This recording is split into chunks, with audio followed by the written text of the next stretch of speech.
an error in college basketball. Miami coach Jim Larrañaga has stepped down as head coach of the Hurricanes. He'll be replaced for the rest of the season by associate coach Bill Courtney. To the NFL, where Jalen Hurts did not practice today for the Eagles. He remains in concussion protocol. Bengals starting left tackle Orlando Brown Jr. won't play on Saturday against Denver after missing time with a leg injury. Colts quarterback Anthony Richardson did not practice today as he continues to deal with foot and back problems. Team source told ESPN the Colts are confident Richardson won't play against the Giants on Sunday. The Chargers have ruled out running back Gus Edwards for Saturday's game against New England. The NBA team president Pat Riley of the Heat says Miami will not trade Jimmy Butler. This comes after a report from ESPN Shams Charania saying Butler would prefer a trade before the February 6th deadline. Blazers coach Chauncey Billups will miss his team's next 2 games following the death of his grandmother. NHL, the Red Wings have fired coach Derek Lalonde and replaced him with Todd McClellan. College bowl action on ESPN at the half. The game above Sports Bowl, Toledo leading Pitt 20-12. Coming up on ESPN Radio with coverage at 5 Eastern. The Rate Bowl between Rutgers and Kansas State.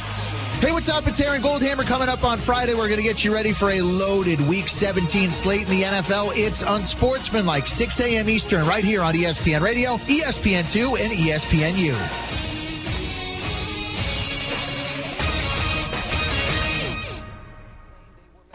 From Studio 2 at the worldwide headquarters of ESPN and the HD studio in Atlanta, Georgia, this is Freddie and Harry.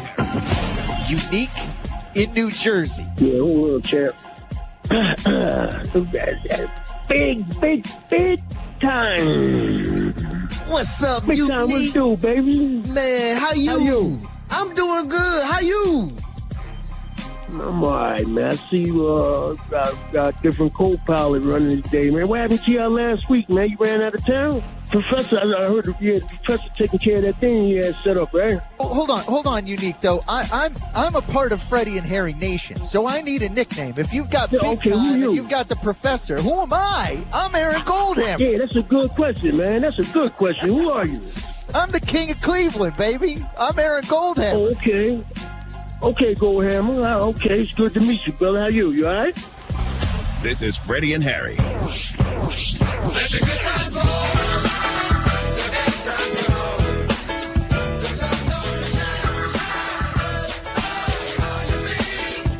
That's right, it is Freddie and Harry, ESPN Radio, ESPN App, Sirius XM, Channel 80, ESPN Radio, presented by Progressive Insurance. Along with Mark Zeno, I'm Gabe Neitzel, filling in for the boys today, and we had a full day, NBA, NFL, but Zeno, from my understanding, you also had a full day at the dinner table yesterday.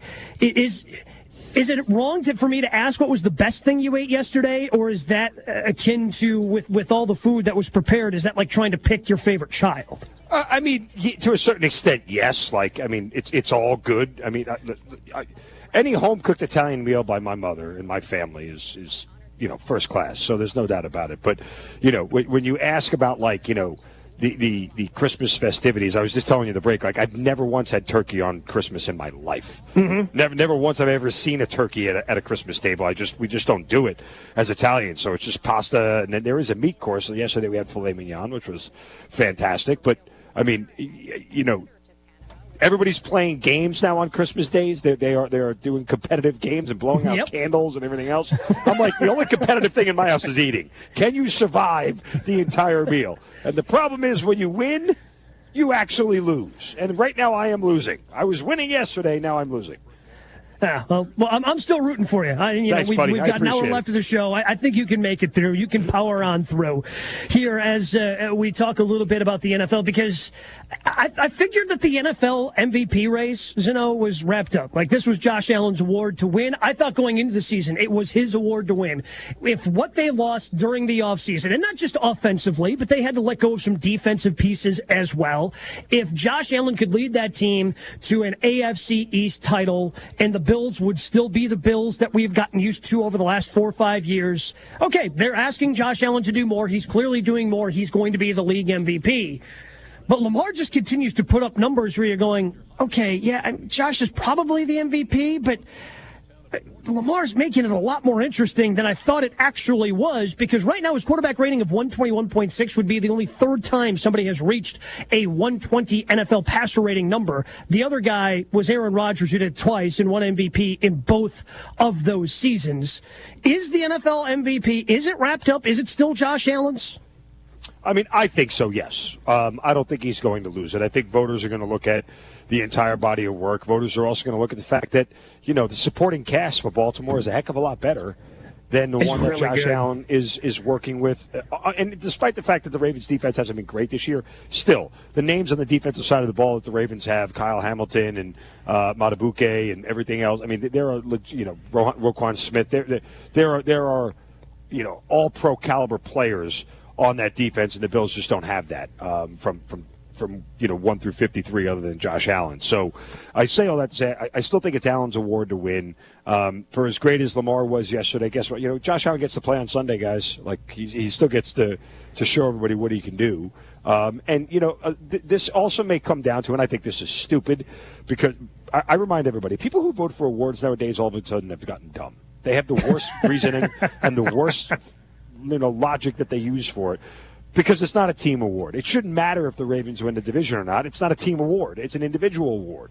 So, somehow if the Ravens stumble and lose to the Browns and the Steelers get the division back, voters are going to knock Lamar for that. I mean, the theory is that Lamar would have a bad game. That's the reason they lost, But again, the other thing about the MVP award that's always weird is that, there are so many times you can go back over the last 5 to 7 years and look at a guy who had 9 of the 10 of the years had an MVP season and didn't win it. I keep going back to Derrick Henry rushing for 2,000 yards at Tennessee.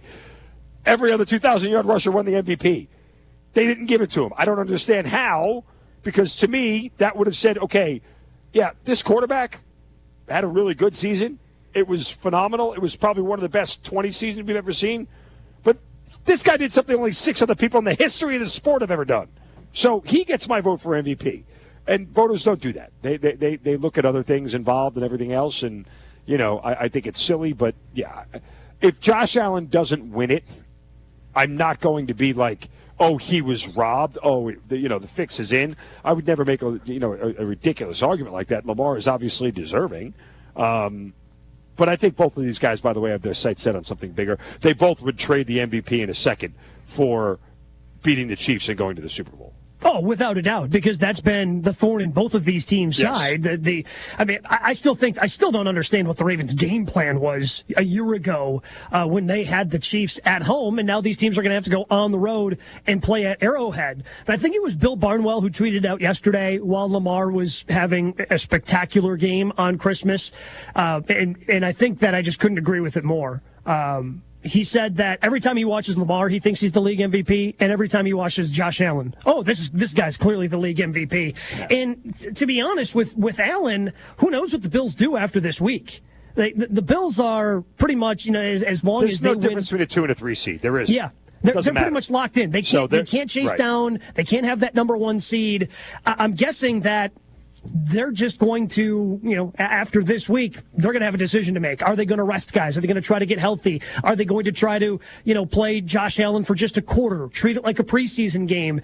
And I doubt that affects the MVP, but the Ravens are still playing next week for an opportunity to win the AFC North and at least get one home game in the postseason, which is obviously very important. Yeah. So you might have one more data point on Lamar Jackson that could somehow make a difference. Right. And the biggest thing, the difference between 3 and 4 matters, right? Because the 4 seed goes to see the Chiefs in the divisional playoff. The 2 and the 3 seed see each other, right? That's it can't work out any other way. Any other seed below the 4 goes to the Chiefs regardless. So the 2 and the 3 don't have to worry about playing Kansas City until the AFC Championship game. So Buffalo can't fall to the 4 seed. The Ravens can, however, if they don't win their final regular season game. So, yes, that matters to them. And you may have one more data point on Lamar, and that may give it to him. I mean, again, I've said repeatedly, I don't think it's up for debate. Josh Allen is the MVP. I think he's going to win it in a walk. I'm not immune from being wrong. It would not be the first time there, Gabe. That said, it also won't be the last time. But I feel that confident in it that a lot of the voters are looking objectively at the whole thing and going a little bit beyond the numbers. Because, look, if I take Lamar Jackson off the Ravens, and this is always it's kind of silly litmus test, but if I take Lamar Jackson off the Ravens, take Justin Herbert. If I take Justin Herbert and I put him on the Ravens, what is their record? I would venture a guess to say it's probably pretty similar. If I take Justin Herbert and put him on the Bills, are they still a 14-win team? I don't know about that. I don't know that that's necessarily the case. And if you take an even lower level replacement quarterback, I think that's even more, dramatic, right? Like that would be even more of a, give him Andy Dalton, for crying out loud. The Ravens are still probably in competition to win the division. I don't think that's the case with Andy Dalton in Buffalo. Sorry, Andy. No, and because of all the different things that he has meant. And it's just so much with the NFL at times. The NFL can be, the NFL MVP can be a narrative award. And that narrative has just been there for Josh Allen. It just has been. And it's been there longer, that's for sure. Yeah, and right, wrong, or indifferent, I think part of the narrative with Lamar is everybody knows he's a great player. He's won 2 MVPs already. And I don't think that NFL voters get the voter fatigue that we've seen in the NBA at times. I think they do. But I think that this is a good test for it. I mean, to see where he ends up ultimately finishing. And to your point, 100%, and that's also stupid. Well, we voted for him. He's already got 2. It doesn't matter. He could have 8 consecutive MVPs. It's about this year. It's the stupidest logic I've ever had. Exactly. It's a one-year award. Nothing else that happened in the past actually matters to voting on the MVP this year. So if he deserves it, give it to him. Yes, and I honestly believe that Josh Allen 100% deserves it, and that doesn't take anything away from Lamar.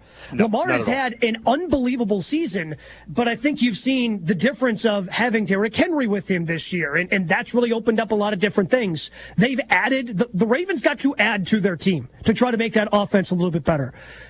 And at times the Bills, I guess, added Amari Cooper, but I think one of those guys is a little bit better in terms of making your team. You sure? Yeah, I don't know. I mean, I'll leave it up to you if you want it. Which one would you rather have, Amari Cooper or Derrick Henry? I'll let you decide. But with everything that Josh Allen has done this year, and for the Bills to be as dominant as they've been, they can lock up the 2 seed with the win over the Jets on Sunday. And they have just been too good of a team, I think. And the biggest reason is Josh Allen, because he's also grown. The number of plays where he's putting the ball at risk have just dropped dramatically. He knew that this team had to be different. He had to play different. And because of that, they are one of the 4 best teams in the NFL. It's fun. I mean, I told everybody that before the season started. I said this is going to be addition by subtraction for the Buffalo Bills. And Josh Allen's going to be a better player without Stephon Diggs. And that there are just some guys out there that do that to certain people, and I'm not saying Stephon Diggs is a bad player or he's a locker room killer or whatever, but what we do know pretty much succinctly about Stephon Diggs is he's on his 3rd team for a reason. Mm-hmm. Like good players don't get easily shipped off and moved around unless there's a valid reason for doing it. So, Josh Allen has learned to be more comfortable. He stays within himself. He's fixed the turnover bug that he had from a couple of years ago because he was trying to do too much. And everything is just coming to him. Now, again, granted, look, they've developed a better running game than he's had in years past with James Cook. That's a big part of why he's successful. But the drop-off from James Cook to Derrick Henry is quite significant. So, correct. There's a little bit of a longer track record for Derrick Henry there. I just think when you look at this conversation, and some people may turn around and go, all of a sudden we've dismissed the rest of the AFC East, right? Because, the whole division stinks. Going into this year, the Bills were not the odds-on favorite to win the division. Going into this year, the Bills were not the clear-cut team. It's the best team. There were people that thought the Jets would be better. The Dolphins might contend. We're going to kind of use revisionist history to write that narrative. As you said, the MVP race is sometimes about narrative. Oh, well, look at the division Allen played in. It's always been bad. Yeah, that's true, but that wasn't the sentiment walking into the year. Don't move the goalpost now. No, and very easily the Bills could have won that division the way that the Houston Texans have won their division, by just being the best of a bunch of bad teams. And that has certainly not been the case for Allen. That certainly has not been the case for the Buffalo Bills. NFL QB tier ranking brought to you by Vivid Seats, the official ticketing partner of ESPN. Get great deals on the hottest tickets. Experience it live. Georgia versus Notre Dame. There's a different feel to the playoff. Boise State versus Penn State. An intensity that gets ratcheted up. Oregon versus Ohio State. The stakes get much higher. Arizona State versus Texas. The College Football Playoff Quarterfinals. New Year's Eve and New Year's Day on ESPN Radio and on ESPN. We had nothing but blowouts in the opening round of the college football playoff. We now reach the quarterfinal rounds. It's Freddie and Harry, ESPN Radio, and the ESPN app, along with Mark Zinno. I'm Gabe Neitzel. At ESPN, Pat is predicting maybe a couple of more blowouts, Zinno, as Penn State, Boise State, Penn State favored by 11. Texas, Arizona State, Texas favored by 13.5. So we very well could get a couple of more blowouts. So which game are you most looking forward to? Is it Notre Dame, Georgia, or is it that rematch between Ohio State and Oregon at the Rose Bowl? Well, I think when you talk about a competition standpoint, it's obviously Oregon, Ohio State, right? Like, that's probably going to be the best and most entertaining game of the bunch. I don't think Georgia's losing. I really don't. I think they are. And trust me, and our producer Cam will tell you this, I'm not a Georgia homer by any stretch of the imagination. I live in Atlanta. I'm not from there, and I'm certainly not a Georgia homer. I just think Notre Dame hasn't really played anybody the caliber of Georgia, and despite the fact that Georgia has a backup quarterback, he is a rookie essentially because he hasn't played much. Has a backup quarterback. It doesn't bother me. Kirby Smart's going to outcoach Marcus Freeman in this game, probably pretty handily. I'm not so sure we get a blowout with Texas because it's Steve Sarkisian, and I don't trust him against or in certain spots against teams that he doesn't have a lot of kind of background information on, especially a team like Arizona State with a running back that can sort of dictate the pace of the game in Cam Scatterbo. So I think that was a little bit up in the air. Penn State is going to mollywop Boise, and they are going to they're going to take those potatoes and turn them into French fries and hash browns because that's exactly what's going to happen. Boise does not belong in this spot. They don't even belong in this whole thing, if you ask me. But I hated expansion, so there's that. But yeah, the idea that Boise is a 4 seed is a joke. Well, I mean, the reason they're there, nobody thought when they came up with the top 4 conferences and the top 4 ranked conference champions will get an automatic bye. I don't think anybody was thinking a group of 5 school would ever occupy one of those. Well, even the best laid plans of unintended consequences, right? I mean, like, it's what happens just because they thought this whole thing was going to be simple and easy to expand, and it's not. And you have a whole bunch of teams that, again, in year one of this thing, just kind of give you that whole, are you supposed to be here? Are you sure you belong in this whole thing? we didn't really think that this is how this is going to go, and lo and behold, it did. So, I think when it comes down to it, Penn State, to me, is really the one wild card. I know James Franklin has this sort of, this bad stigma about him as a coach and his ability, but remember, if you want to talk to me about James Franklin's, coaching tenure and his inability to come up big, that's been against top 5 teams. You know what? Boise State is not a top 5 team. I don't care, Paul. I don't care what number you put next to their name. You could put the infinity symbol next to their name, and James Franklin and Penn State are going to beat the hell out of Boise State. Well, the one thing with Penn State that I trust, the only thing about Penn State, that defense is really good. And that defense has been very good. So, yes, do I think that they can shut down Ashton Jeanty? Their offense has put up 30 in 6 consecutive games now.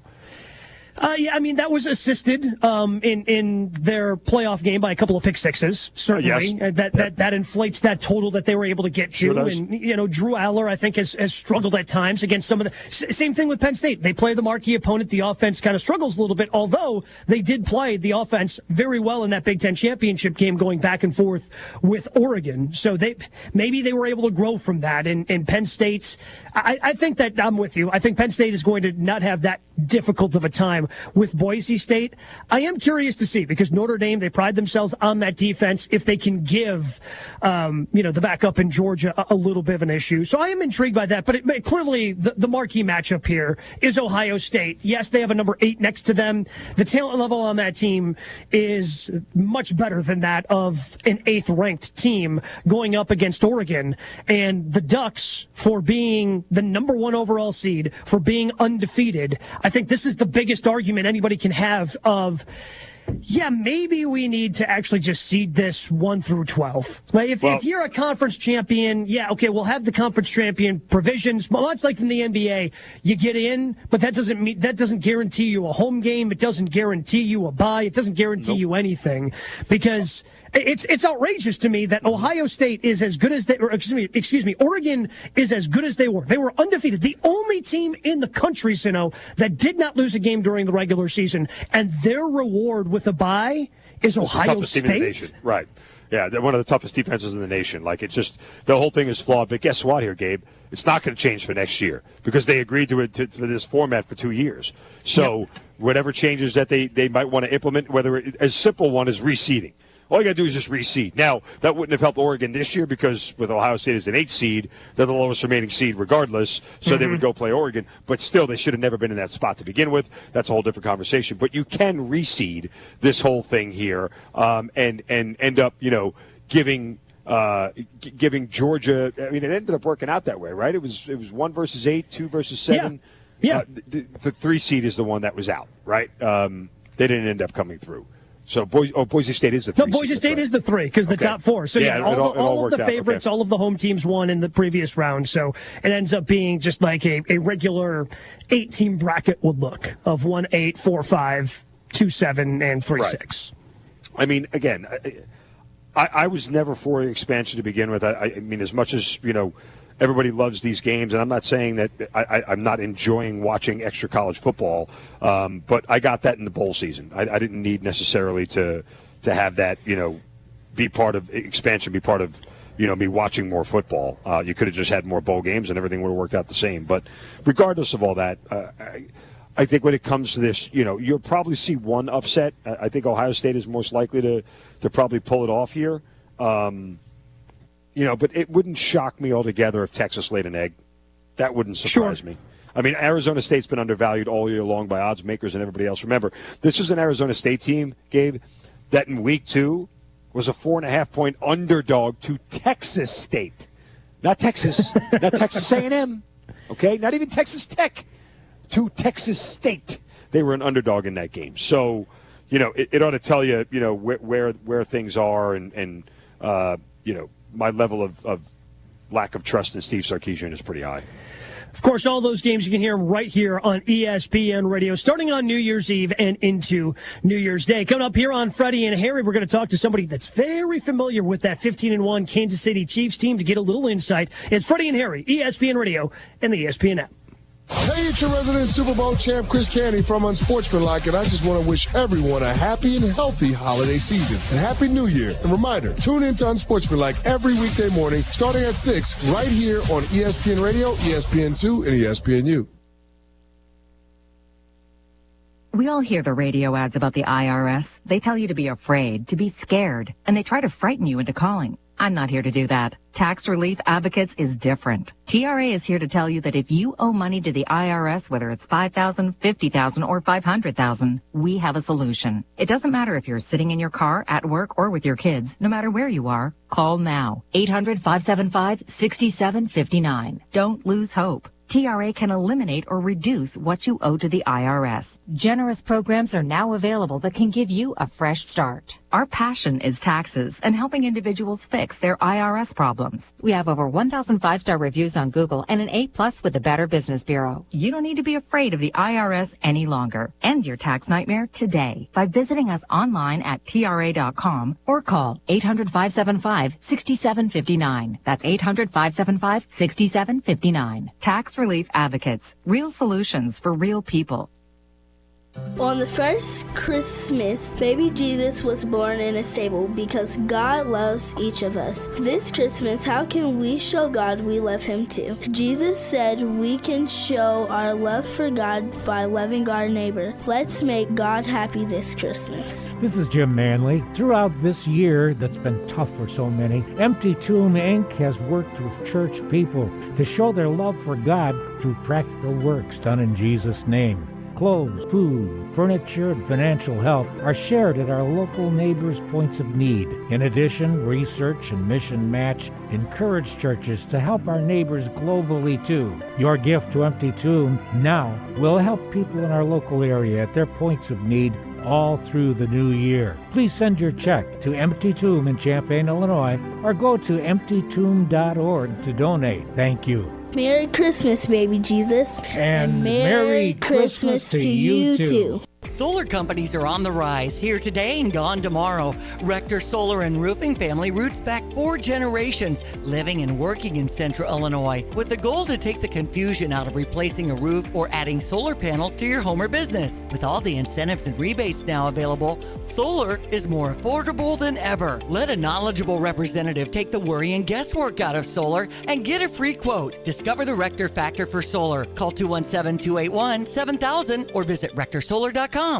Good morning, First Federal Savings Bank. How may I direct your call? Speak with friendly, real people during lobby hours. It matters when you call First Federal Savings Bank of Champaign-Urbana. A real person located at the bank, not a recording, answers your call during lobby hours. Personal, friendly service makes a difference. 217-356-BANK. Thank you for calling. Have a great day. Rated 5-star superior by Bauer Financial, Inc. Fast, friendly, and local with local loan decisions and underwriting. If you're not already banking with us, give us a try. We think you'll love it here. Member FDIC, Equal Housing Lender. NMLS 435120. You have money laying all around your house. You just don't know it. And no, I don't mean selling your great-grandma's good china. I mean all the old metal items you don't want to use or get rid of. Don't pay someone to haul it away. Bring it into Max Twin City Recycling and get paid to have it taken off your hands. They love new customers and are more than willing to walk you through their process step by step. Come check them out at 2808 North Lincoln Avenue in Urbana. Starting it over is what we do at Max Twin City Recycling.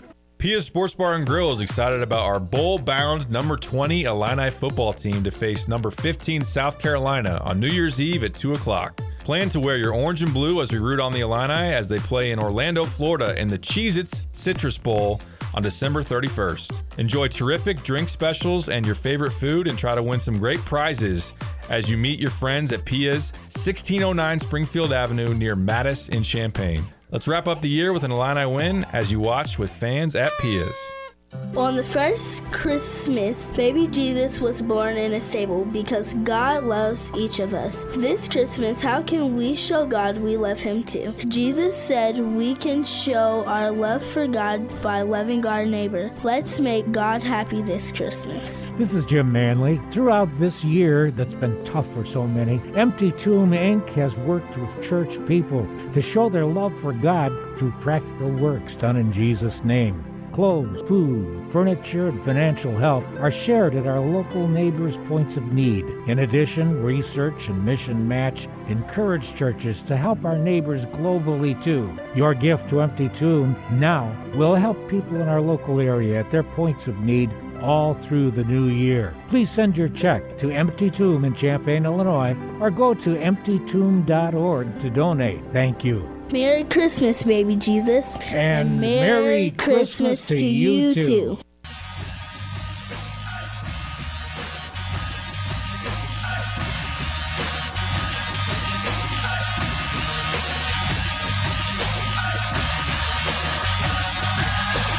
This is Sports Center.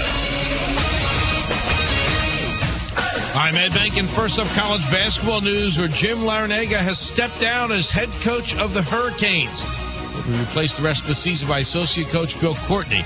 Larrañaga spent 14 years in Miami, led the Canes to the Final Four 2 years ago. NFL news, Cowboys receiver CeeDee Lamb is out for the final 2 games of the season as he continues to deal with a shoulder injury. The Seahawks replaced running back Kenneth Walker III on injured reserve with an ankle problem. Seattle plays at Chicago tonight. Eagles quarterback Jalen Hurts did not practice. He remains in concussion protocol. Backup Kenny Pickett was limited today. Colts quarterback Anthony Richardson did not practice, but a source tells ESPN the Colts are confident Richardson will play against the Giants on Sunday. The Chargers have ruled out running back Gus Edwards for Saturday's game against New England. NBA team president Pat Riley says the Heat will not trade Jimmy Butler after a report from ESPN's Shams Charania saying Butler would prefer a trade before the February 6th deadline. In hockey, the Red Wings have fired head coach Derek Lalonde, replaced him with Todd McClellan. College football bowl action in the third quarter of the Game Above Sports Bowl on ESPN. Toledo and Pitt are tied at 20 and late in the third. Time with family, laughs with friends, and cash back? Discover's got you covered on the last one. That's because Discover doubles all the cash back you've earned on your credit card at the end of your first year with Cash Back Match. See terms at discover.com/credit card. This is Freddie and Harry on ESPN Radio and on the ESPN app.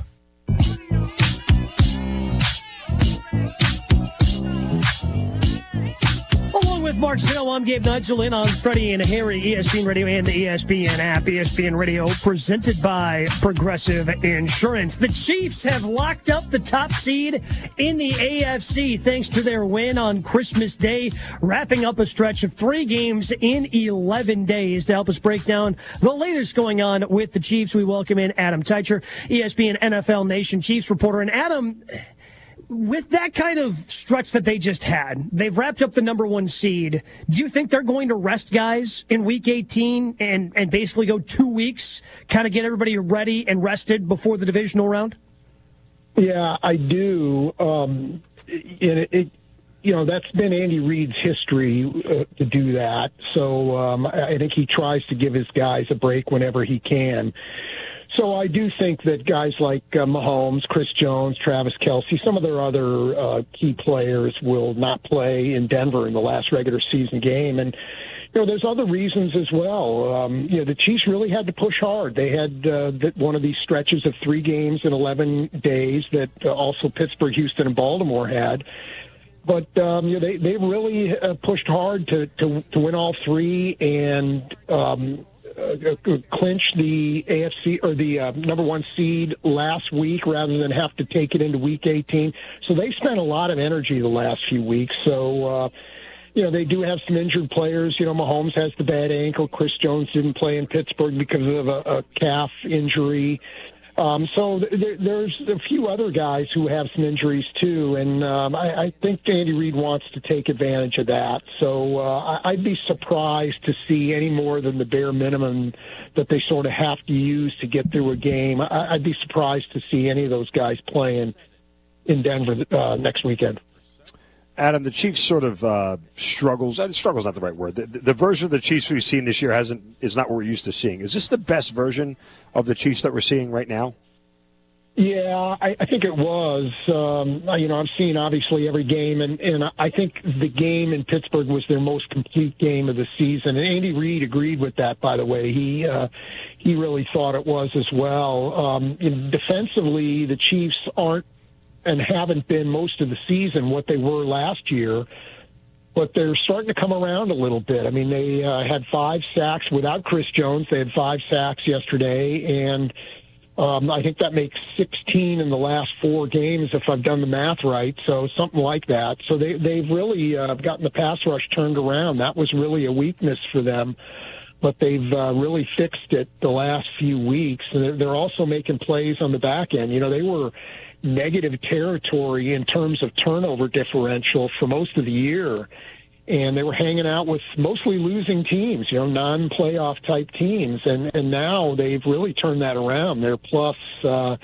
want to say plus 5 or 6 for the season now, and while that's not great, it's still, now they're at least hanging out with other playoff teams, and so they've really done a nice job taking the ball away and not turning it over. So those are a couple areas that have really turned around for the Chiefs lately.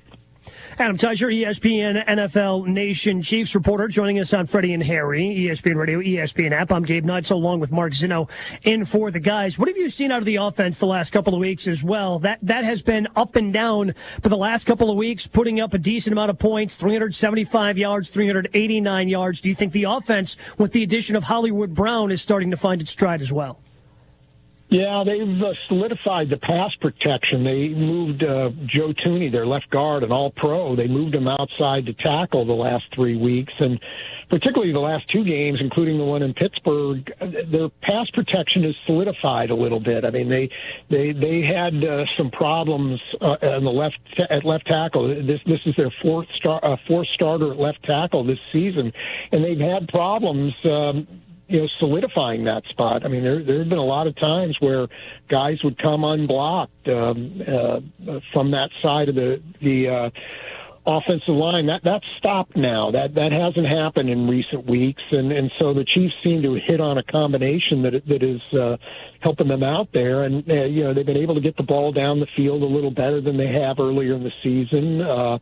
Pat Mahomes was interesting after the game. They won a big game yesterday, and they clinched the number 1 seed, which they've really been pushing hard for. So, he was in that kind of mood. But also, he he was talking about the passing game, basically saying they've turned a corner. He thinks that they've finally figured some things out there with Hollywood Brown in the lineup, expanding Xavier Worthy's role.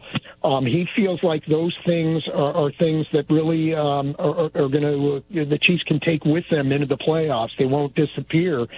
And so, and he's talked in these kinds of terms before early in the year, but maybe without conviction. You were standing there going, I think he's trying to talk himself into this. I don't think he really believes this. But now I feel like yesterday he talked with conviction, that he really feels like this is a different passing. And they had, I think it was 389 yards yesterday, which is their second highest total of the season.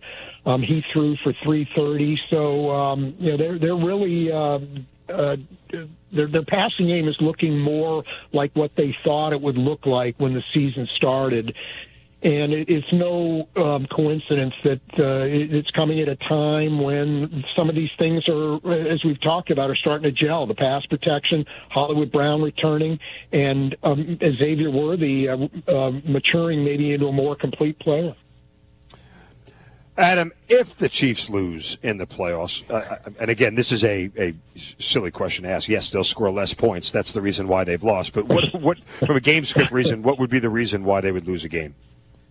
Well, there's several things. I mean, they've been so good winning these games at the end all season by making a play at the right time, and it's really been remarkable. From blocking a field goal against Denver to making 3 walk-off game-winning field goals with 3 different kickers this year. I mean, they've really done a nice job of just sort of being the team at the end of the game that knows what to do and how to handle those situations. Well, I mean, no one wins all those games, right? So, you feel like in a close game, when's the time coming? When is their time up in those situations? We talked about defensively. It's still a little hard to trust what they've got going on there. They haven't been perfect by any means. They've been better the last couple weeks, particularly on defense, but when you're living by turnovers, you wonder a little bit if the opponent can hang on to the ball, do a better job than some of the teams the Chiefs have played the last couple weeks, and what's that going to look like? And offensively, have they really arrived? Is this really a new Chiefs team? Is this really a better Chiefs team than it's been earlier in the season? It certainly looks like it the last couple weeks. But against a series of good opponents, are they good enough to take advantage of that? So we'll see. Adam Teicher, ESPN NFL Nation Chiefs reporter, thank you so much for the time. And, enjoy the weekend off. I know it's been a weird stretch, not just for the players, but for you as well, covering those 3 games in 11 days. Absolutely. I am going to enjoy.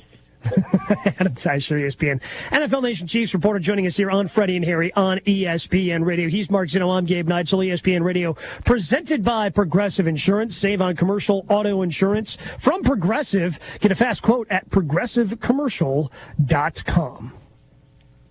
Thursday night football tonight, Zinno. As again, it usually this kicks off the week, but it doesn't because we had games yesterday on Christmas.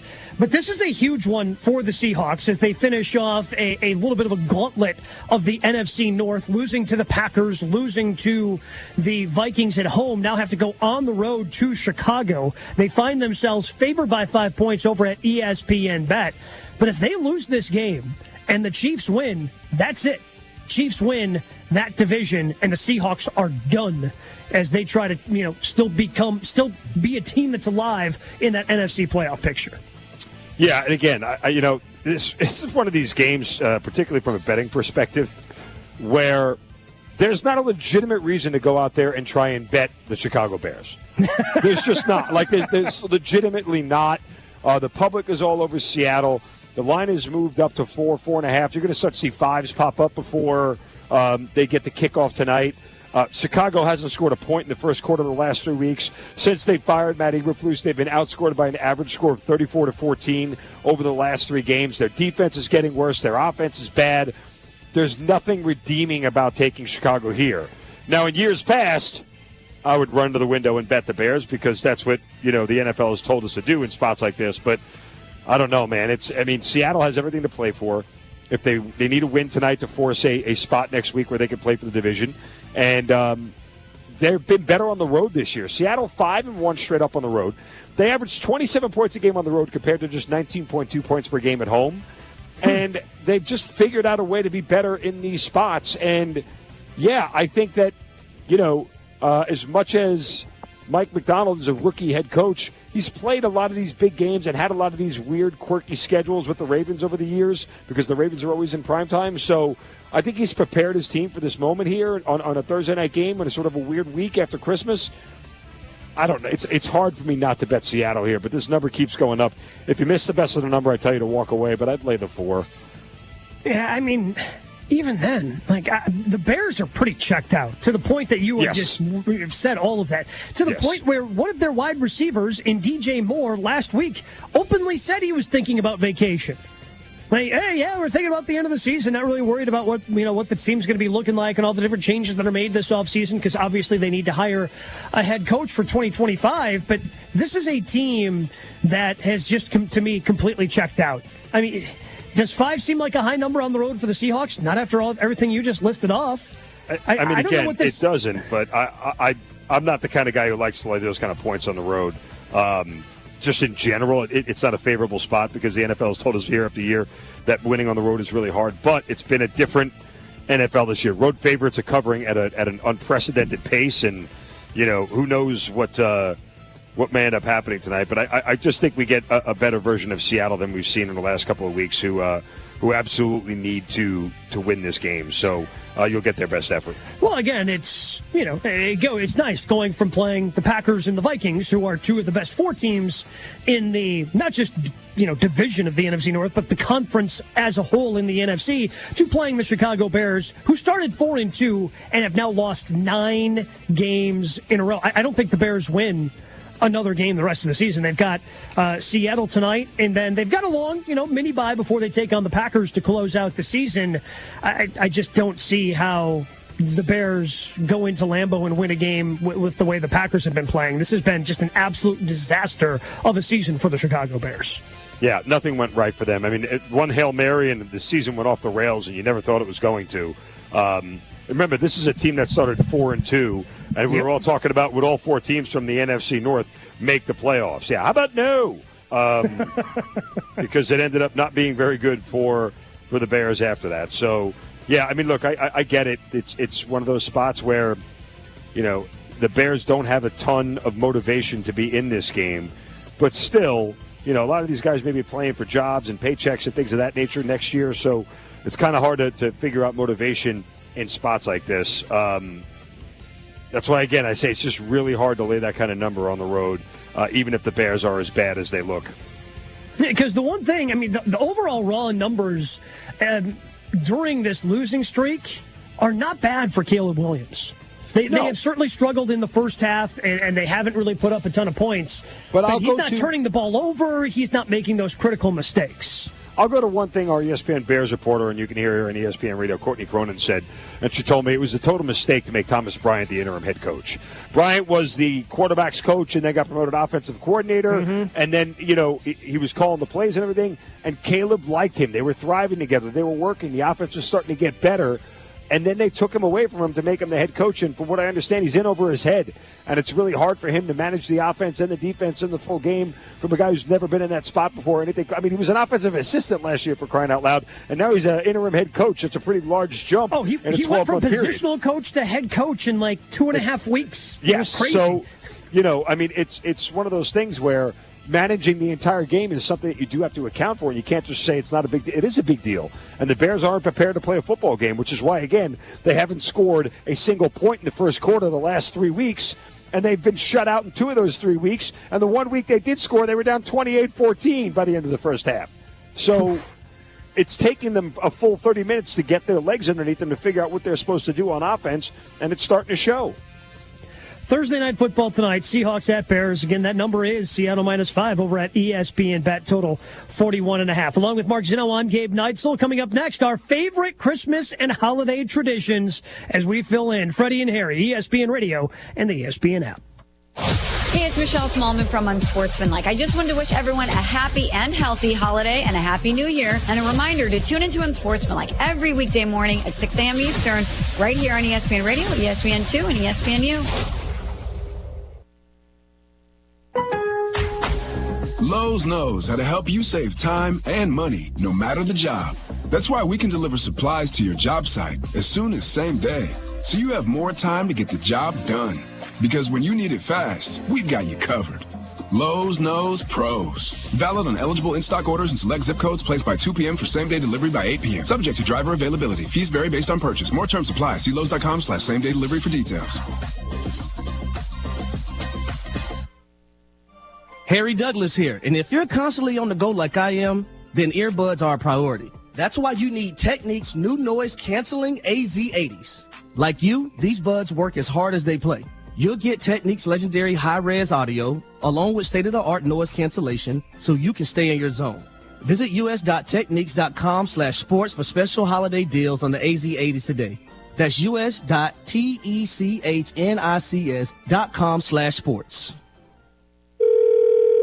Thank you for choosing 2 Men in a Truck. How may I help you? Hi, I have a strange question. I'm moving my business. Can we stay open while we're moving? That's not strange at all. With over 10 million moves completed, we understand that moving your business can be a daunting task. We offer a range of services that help keep your business running during the relocation process. We can help you pack, move, and unpack so you can focus on what matters most, your business. Not sure how your move is going to work? Go to 2meninatruck.com for your free estimate.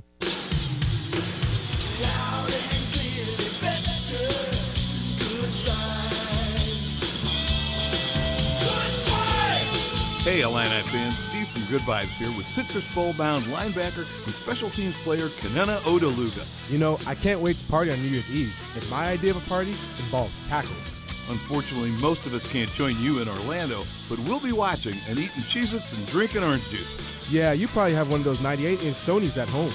Well, no, KO, but I do have 3 Sony OLEDs because the picture and sound are so good, I can pick out number 39 every time you take the field. So not even an 85-inch? Football is best enjoyed extra large. Well, my 77-inch is just right for my room, but there are deals on all the extra large screens. This is nothing you want to fumble on or pass up. And Good Vibes delivers free? That's like the extra point. Get the Good Vibes for that extra large Sony on sale in time to see KO knock down a few Gamecocks. ILO. INI. Check out episode 1 where we trace the history back 30 years and identify the fateful decision that doomed big-time professional sports in the city of Oakland. That's ESPN Daily. Follow us and listen wherever you get good podcasts. The college football playoff has arrived. Georgia versus Notre Dame. There's a different feel to the playoff. Boise State versus Penn State. The stakes get much higher. Oregon versus Ohio State. The intensity that gets ratcheted up. Arizona State versus Texas. The magic continues. The college football playoff quarterfinals. You can feel the electricity. New Year's Eve and New Year's Day on ESPN Radio and on ESPN. 30 for 30 presents the New York Sack Exchange. Flecko, Lyon, Salam, Gastineau. If you hit a quarterback and if they got up, you didn't do your job. They were a brotherhood. There is no magic formula for controlling the New York Sack Exchange. But brothers don't always play nice. Flacco could not stand me. I should be waiting all day for you. Well, get down on the stairs. I don't know what you were doing. I'm still trying to forgive and forget. Stream the New York Sack Exchange, now on ESPN+. Adam Schefter here with Vivid Seats. We've got some late-breaking news coming out of the stands. According to multiple sources, Vivid Seats fans are scoring rewards on every purchase and at a rapid pace. Obviously, these rewards are a game changer, and coupled with their MVP-worthy ticket selection, why get tickets anywhere else? Don't drop the ball this season. Shop with Vivid Seats and earn rewards on every ticket. And as the official ticketing partner of ESPN, Vivid Seats is offering you $20 off your first $200 ticket purchase with code Schefter. That's code Schefter. Hey, I'm Brett Podolsky, co-founder of The Farmer's Dog. We make fresh food for dogs. We started the company when we saw what a huge difference it made in my own dog, Jada, when she stopped eating ultra-processed kibble and started eating fresh, whole food. The Farmer's Dog food isn't fancy. It's just real food delivered to your door in pre-portioned packs. It's better for them and easier for you. Get 50% off your first box at thefarmersdog.com/trial50. That's thefarmersdog.com/trial50. Prescriptions require an online consultation with a healthcare provider who will determine if appropriate. Restrictions apply. See website for details and important safety information. Subscription required. Price varies based on product and subscription plan. Hi, I'm Dr. Peter Stahl, board-certified urologist and senior vice president of men's sexual health at HIMSS. In my 12 years of practice as a reproductive urologist, I've helped many guys with ED, and it has never been more convenient to treat than it is right now, thanks to HIMSS. It really wasn't easy before. You had to take time out of your day, come to a physical office, and see a specialist like me in person. Now, through HIMSS.com, you can get world-class sexual health care and a full range of treatment options for ED through a 100% online process. It starts with a free assessment from a medical provider licensed in your state who can determine if ED treatment is right for you. If prescribed, your medication is shipped to you for free. So don't wait. Join the hundreds of thousands of guys who've gotten help for their ED through HIMSS. To start your free online visit and find ED treatment at up to 95% off brand name prices, go to hims.com/joy. That's hims.com/joy for your free online visit.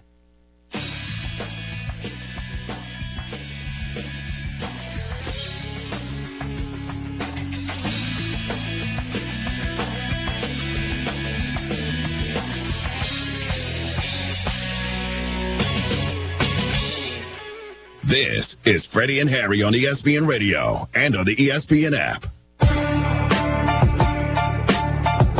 Along with Mark Zinno, I'm Gabe Neitzel filling in for Freddie and Harry, ESPN Radio, ESPN app, Sirius XM, Channel 80.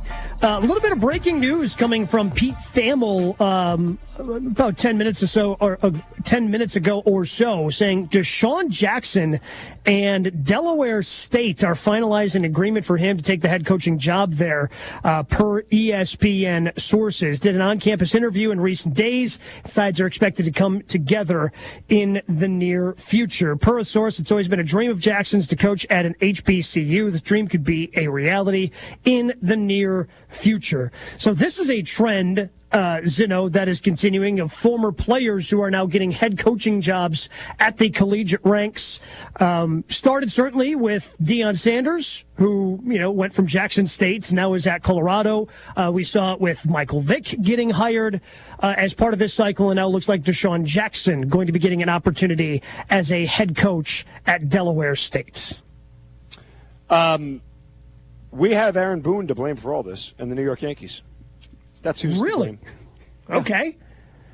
Well, they were the first morons to grab a guy who'd never coached a game in his life out of a broadcast booth and say, here, take the best job in the world. Knock yourself out. Don't be qualified. Don't actually have any qualifications whatsoever for the job. But we like you, and you sound good on TV, so we'll give you the job. Now we like you when you were a good football player, so we'll just give you the job. I mean, that's where all this started, if you ask me. I don't know what to tell you. I'm not begrudging anybody from taking a head coaching job. Mm-hmm. I as an administration, look, and I remember this as a kid growing up, watching former players get coaching jobs and watching them take roles in sports. And we found out real quick that, sometimes it's the guys who never played, who weren't superstars, who had to study more, right, who had to watch more film, who had to do more time, that didn't have the greatest natural gifts in the world. Those ended up being to get better coaches because they worked harder at it, because they had to work harder at the game, and they understand it better than guys who are naturally gifted. So I just, there seems to be some sort of disconnect where all of a sudden we just assume that everybody who played the game at a high level is going to be a good coach, and maybe that is Deion's fault because of his ability to turn around programs. And what he's done, what he did at Jackson State and what he's doing now at Colorado. I don't know if you're going to get that same level of success everywhere else, though. I mean, because the one thing that impresses me the most about Deion, because he has an ego, certainly hasn't. Nobody's gonna. He'd probably even tell you that, right? He's done everything that there is to do in the game of football, but he also understands. I need to have really good assistant coaches. And he's had really good assistant coaches, whether it's at Jackson State, whether it's at Colorado, that has helped him be able to have the success that he's had.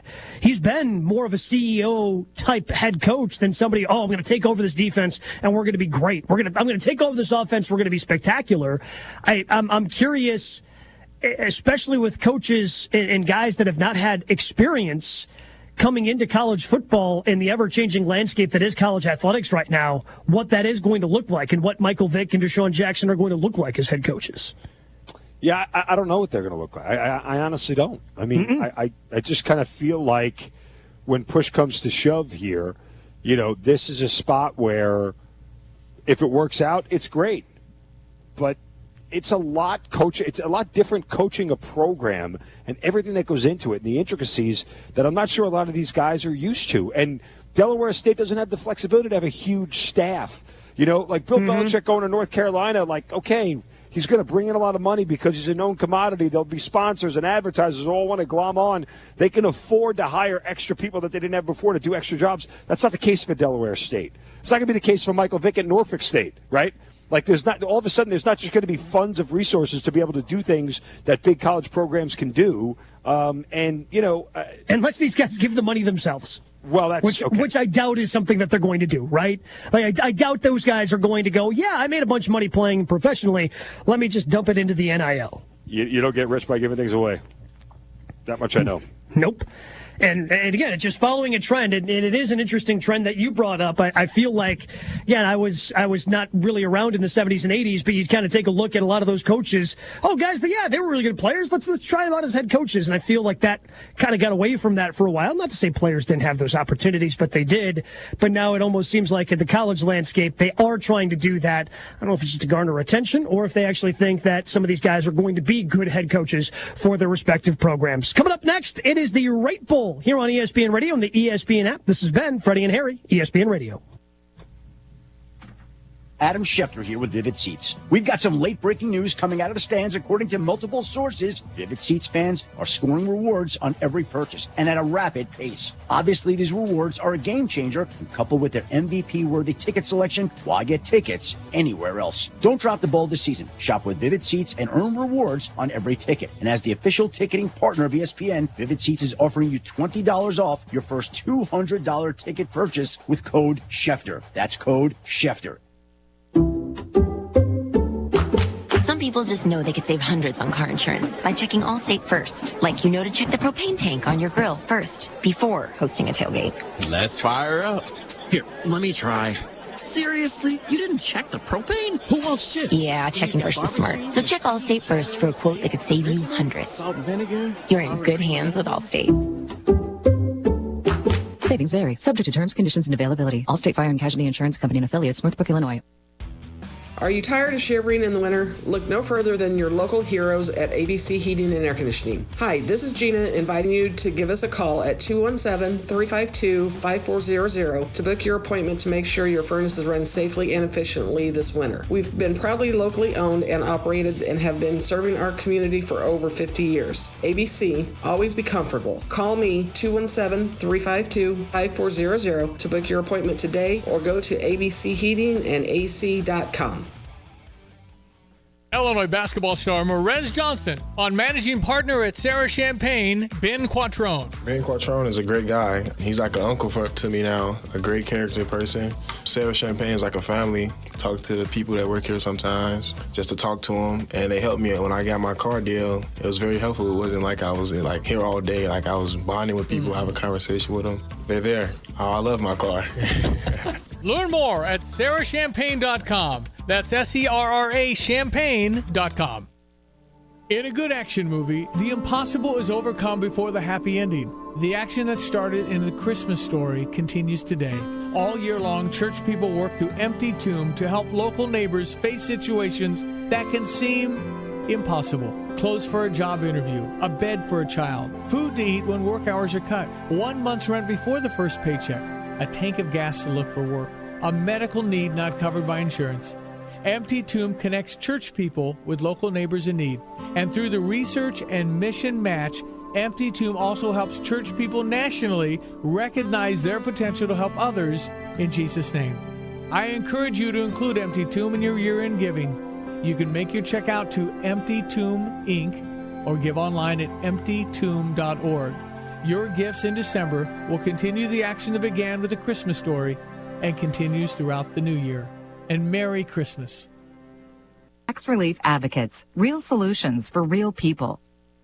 Choosing not to entertain Bill Belichick before the 6-time Super Bowl winner jumped to the college game wasn't a great look for the Chicago Bears. For a team that wants to find a leader of men, the Bears may end up learning quite a bit about how to do that from the interview process, especially with someone like Carroll, who did it as an NFL coach with 3 different franchises. Of course, the most important person the Bears need to consider in all of this, the most important part of the coaching search that they need to nail, is finding someone to further the growth and development of quarterback Caleb Williams. If Carroll, a coach with a defensive background, can assemble a staff to do that or point the Bears in the direction of doing so, it's worth the call. So interview all the names that would make a splashy hire. But if you're the Bears, be sure to include Pete Carroll in the mix too, because for a team that has gotten their head coaching hires wrong more times than not, whether a candidate is 73 or 33, casting a wide net to canvas every corner is the only way to get this right. With the ESPN Radio Sports Beat, I'm Courtney Cronin.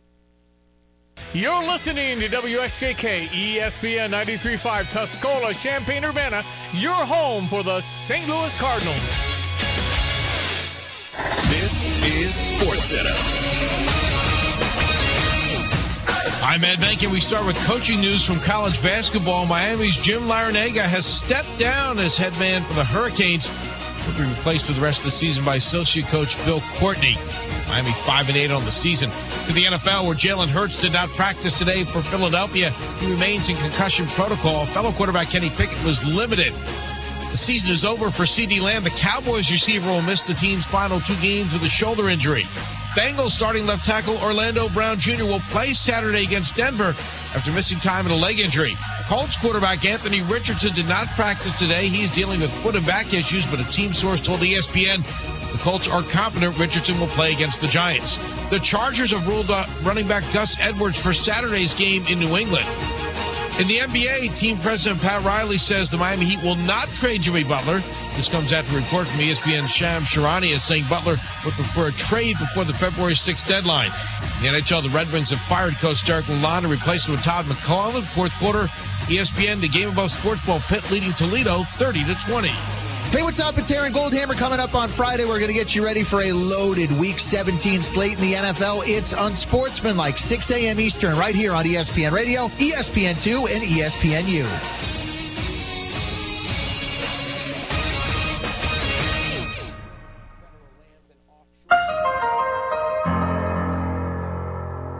Tim, you noted what we are setting out to do here as an assignment is unpack the death of a sports town of Oakland, California. And I think that for a lot of people, Oakland over the years has become sort of a signal of what can go wrong. But at the most base level, how did Oakland come to be a sports town to begin with? Well, as a professional sports town, Clinton, let's start with a building. Let's start with the Oakland Coliseum. This entire saga could be told through the point of view of this massive concrete on the side of Interstate 880 in East Oakland. It's kind of like if walls could talk, right? What would those walls in that ballpark tell us? And the irony is that the current terrible state of that ballpark is often used by owners and leagues as a big reason why 2 of those teams either have left or are leaving. But that building, weirdly, is the main reason that those teams came to Oakland in the first place. It was built to lure sports franchises, and it definitely worked. I mean, the Raiders were first in 1960. They were a founding member of the AFL. And, you know, the idea of the AFL was kind of like, airlines that fly into regional airports, right? You don't fly into San Francisco, you fly into Oakland. So that the AFL knew that they couldn't compete head to head in cities that had NFL teams. So they went to sort of satellite cities. Oakland was that team to counter the 49ers.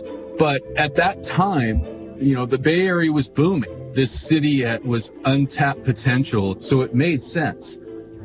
You know, the A's were next. It's kind of amazing that they stayed in Oakland as long as they have, because for the better part of that franchise's history, they have either threatened to relocate or claimed they were going to relocate or talked about going somewhere else just from the start almost. And I think, quick sidebar, people don't realize that franchise is the most moved in the history of the major leagues.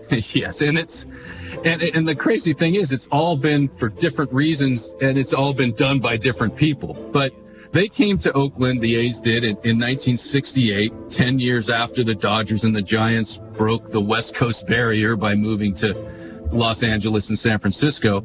And, they came to Oakland the same reason that the Raiders did. And this booming city with this big old stadium that had no baseball team in it. Everybody knows that look of the Raiders playing football on a baseball diamond, but there's also the Warriors, who clearly did not play in the Coliseum, but they have their own specific history. They do, Clinton, and it is just intrinsically tied to those other teams, because the Oakland Coliseum Arena, as it was known, opened in 1966 on the same grounds as the Oakland Coliseum ballpark, but it was this new modern facility that just completely outshined the Cow Palace, which is where the Warriors were playing in San Francisco. And in 1971, the Warriors moved to the Coliseum Arena, now known as Oracle Arena, and they became the Golden State Warriors. So it's worth noting that we're talking about a broad scope here. We're talking about 1960 to 2024. So it's 64 years of sports history in this town. And for about 35 of them, all three teams were playing in the same complex, sharing a parking lot. And for 52 of those years, there were at least two teams in the same complex, the Coliseum complex, which, if you're a media member, you walk in through the same gate to get to both places. There were times when you could go to an A's game in the afternoon and a Warriors game at night and never go outside the complex. It was like the most modern complex, perhaps, in sports.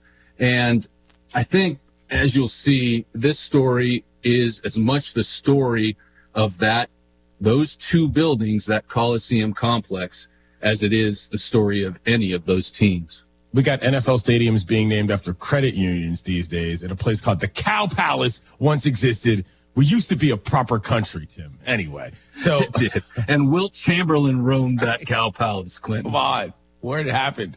Anyway, Oakland has a place, if you haven't spent any time there or don't know anybody from there, in itself as just a municipality, is worth investigating in terms of what we know about it. What did teams find so appealing about the location as well as the facilities? Are you ready for another ironic point here, Clinton? I am. There was a time when multi-purpose stadiums were actually state-of-the-art. That's what people wanted. Team owners, this whole process was so simple for them.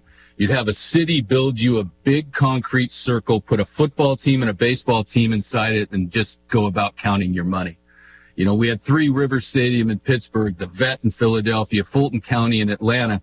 And compared with those, the Coliseum was a marvel for a number of reasons. One, it was a great location, and it still is a great location. It's right off the highway. It's got a BART station on site. It's right near the airport. It's an economically vibrant region, and as an added plus, for a long time, there were iconic ice plant growing behind the outfield bleachers and unobstructed views of the beautiful Oakland Hills. And, beyond that, the city and the county, which owned that property together, half each, they provided all kinds of support for these teams. So the owners had a government on their side, and they had this fan market that, I like to say that Oakland is like a Smoky Jazz Club and San Francisco is like the Symphony Hall. And the people in Oakland, they didn't want to go to the Symphony. They wanted to hang out with people that rooted for the A's and the Warriors and the Raiders and tailgated in the endless parking lot of the Coliseum. And, they embraced this. And the other practical part of this is that if you have a ballpark that holds two different teams, you save money. You don't have to build a football stadium separately. You have this built-in sort of cost savings with two teams sharing this complex. Riverfront Stadium in Cincinnati also on that list of places that was what sports looked like in the 70s and 80s to a lot of people. But all of that infrastructural stuff is great. But if there's no rings, if there's no trophies, it doesn't really matter. Can you walk us through some of the higher points, achievement-wise, of Oakland pro sports history, sir? Clinton, I give you 1974. Let's start there. The A's win the third of their 3 straight World Series championships. Rollie Fingers wraps it up, and the Oakland Coliseum explodes into ecstasy as the Oakland A's capture their 3rd successive World Championship. The Raiders go 12-2. They have this incredible win against the Dolphins in a divisional playoff with Clarence Davis and the Sea of Hands touchdown. Body throws. It is. He caught it. They lose to the hated Steelers in the AFC Championship game, but that just fuels them for down the line. And the Warriors in 74-75, they win their first title in the Bay Area.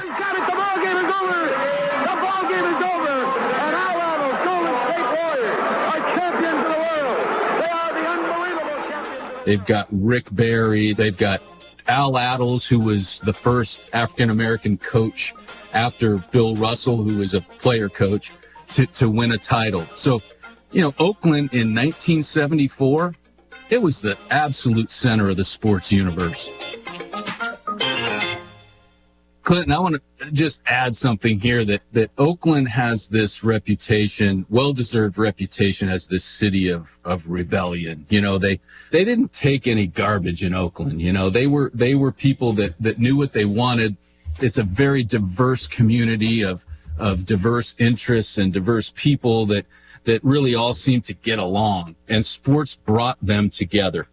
And there were several sort of eras where the A's were kind of a glue there. Obviously that 72, 73, 74 string of World Series championships with your man Vida Blue. Rollie Fingers and Catfish Hunter, and to top it all off, like Reggie Jackson. They had this swagger, and they sometimes fought in the dugout, and they really set the tone for A's baseball. They had the white cleats, and the white pants, and they did it with style, and they were really embraced by the city. Then we fast forward a little bit to the Bash Brothers in the late 80s, early 90s. Here's a drive to the right center field. That is really hit. It's well back, and there is home run number 100 for Mark McGwire. Mark McGwire, Jose Canseco, Dave Stewart. There were incredible stars on that team.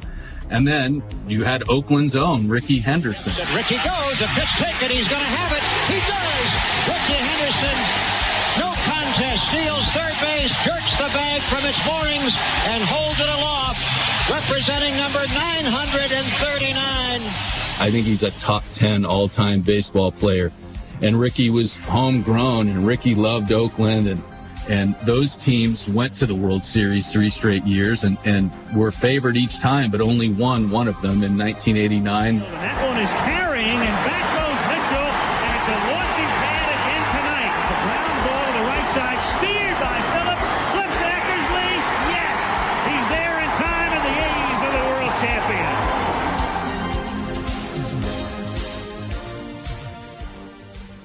You also had sort of the Moneyball era, the early 2000s, where, Billy Beane was putting together these teams out of, beaks and claws that would end up, winning 95 to 100 games and always losing in the playoffs. As Billy's famous line, "My doesn't work in the playoffs," came up about the 3rd or 4th time that team failed.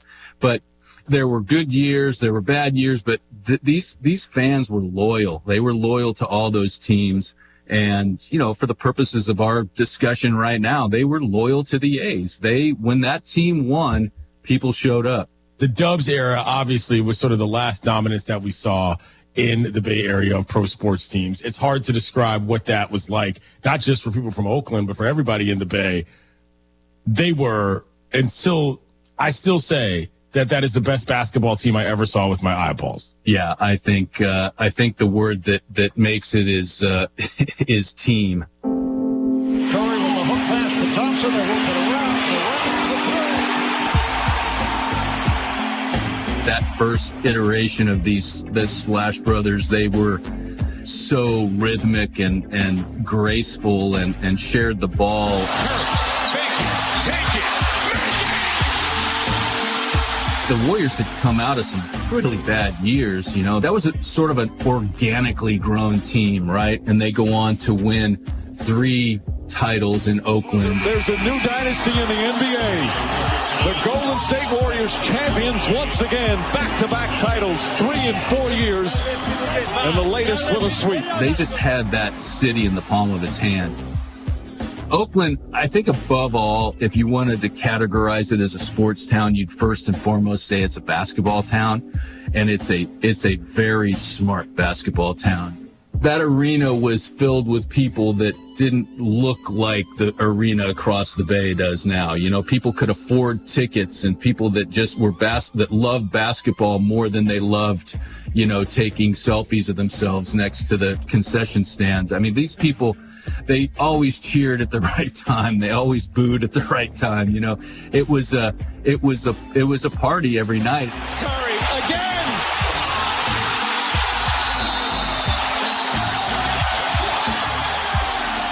They were just waiting for a team like that. It's hard to overstate how much of a cultural phenomenon that team was in Oakland. The number of jerseys people wore and T-shirts and hats. I mean, it dwarfed anything that I can even remember in the Bay Area, and I've lived here practically my whole life. Tim, you've been there all of your life for the most part. When you look back at the timeline that brings us to present day, when did you first start to think there might be concerns about this place in terms of teams that want to stay here and whether or not they'll be able to? Well, Clinton, I think it's always been sort of a problem of perception. And I think the first person that sort of threw that perception out there and had it gain traction was Al Davis.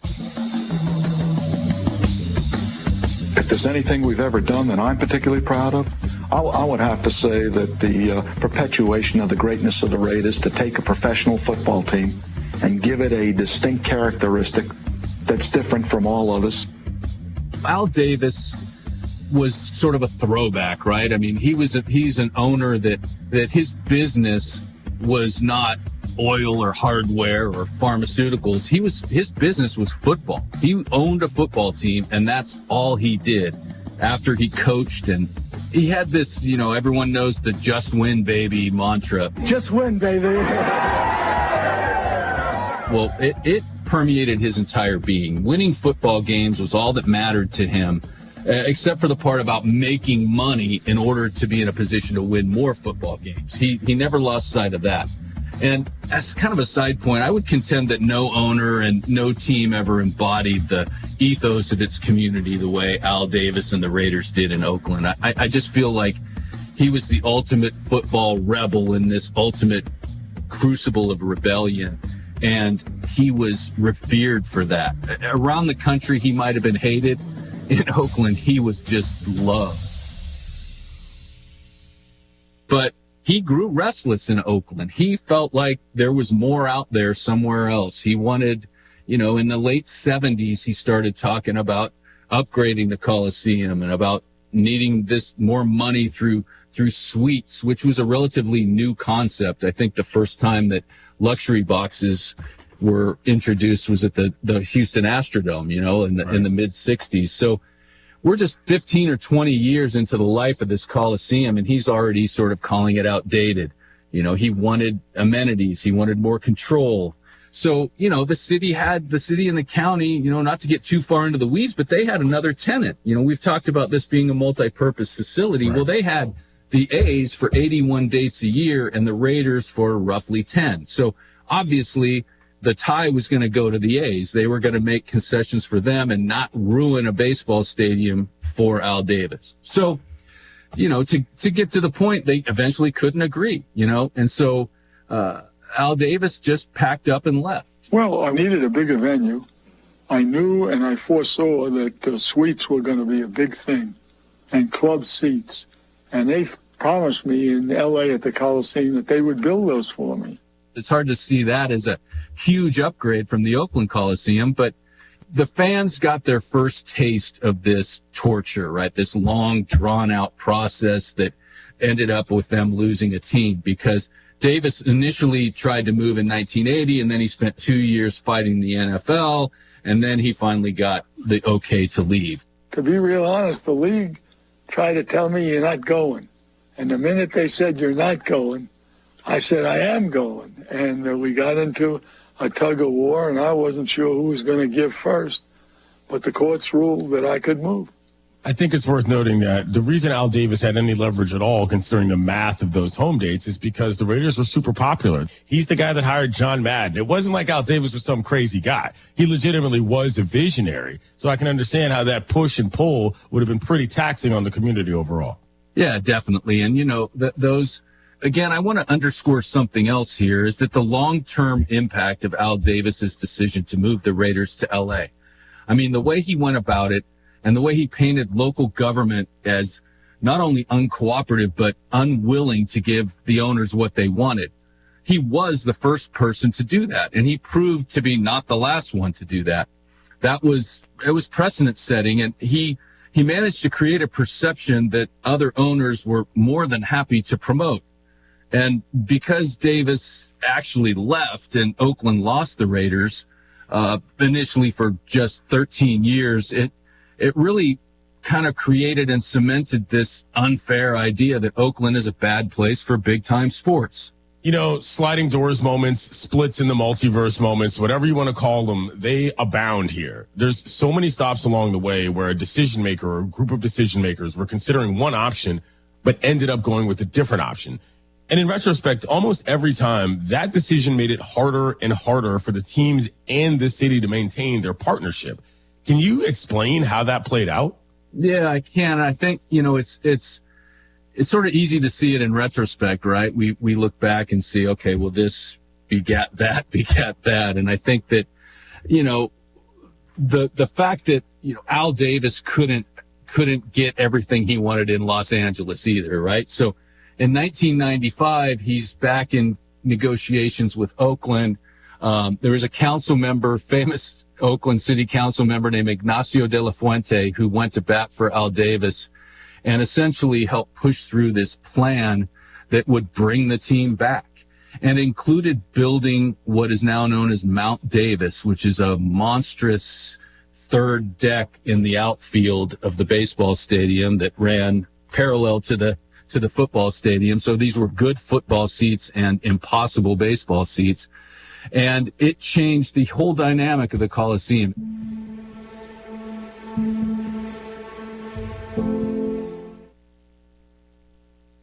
You promised. I took the garbage out. No, I'm talking about all the work we need to get done around here. I know. We need a new roof and we need replacement windows. How about a new bathroom and some overdue remodeling? And how are we supposed to pay for all that? My sister said she called Remodeling Loans and they were able to find her certified contractors. That's great. But how'd she get the money to pay for all that? Remodeling Loans offered 0 interest for 60 months. They even have payment plans with 0 down and 0 deposit. Looks like we're getting a home makeover. Great. Now, if I only knew someone to call for a husband makeover. Really? Remodeling Loans is the #1 leader in home improvement financing. Call 800-921-1403 today for a no credit check, no risk approval. Get approved today and we'll match you with the best contractors in your area. And remember, no deposit financing is now available. Call 800-921-1403. 800-921-1403. In 1925, a small plumbing company began its journey in Urbana, Illinois. Over the decades, the business grew thanks to hard work and great people. In 1966, things changed when Dave Reichard, a veteran, met veteran Ken Asklin, who was an architectural engineering grad from Illinois. The two realized their shared vision for excellence. Their partnership took root, and in 1975, the name changed to A&R Mechanical. With Dave as president and Ken as vice president, A&R Mechanical expanded services, becoming the go-to full-service contractor for all of Central Illinois. A&R went from a plumbing-only contractor to a full-service mechanical contractor with their own sheet metal shop. Today, A&R is a plumbing, heating, ventilation service company with the same excellence in customer service as they provided nearly 100 years ago. Design, build, and maintain. That's what served A&R Mechanical for nearly 100 years. Find them at Lincoln and Kettering in Urbana or online at ar-mech.com.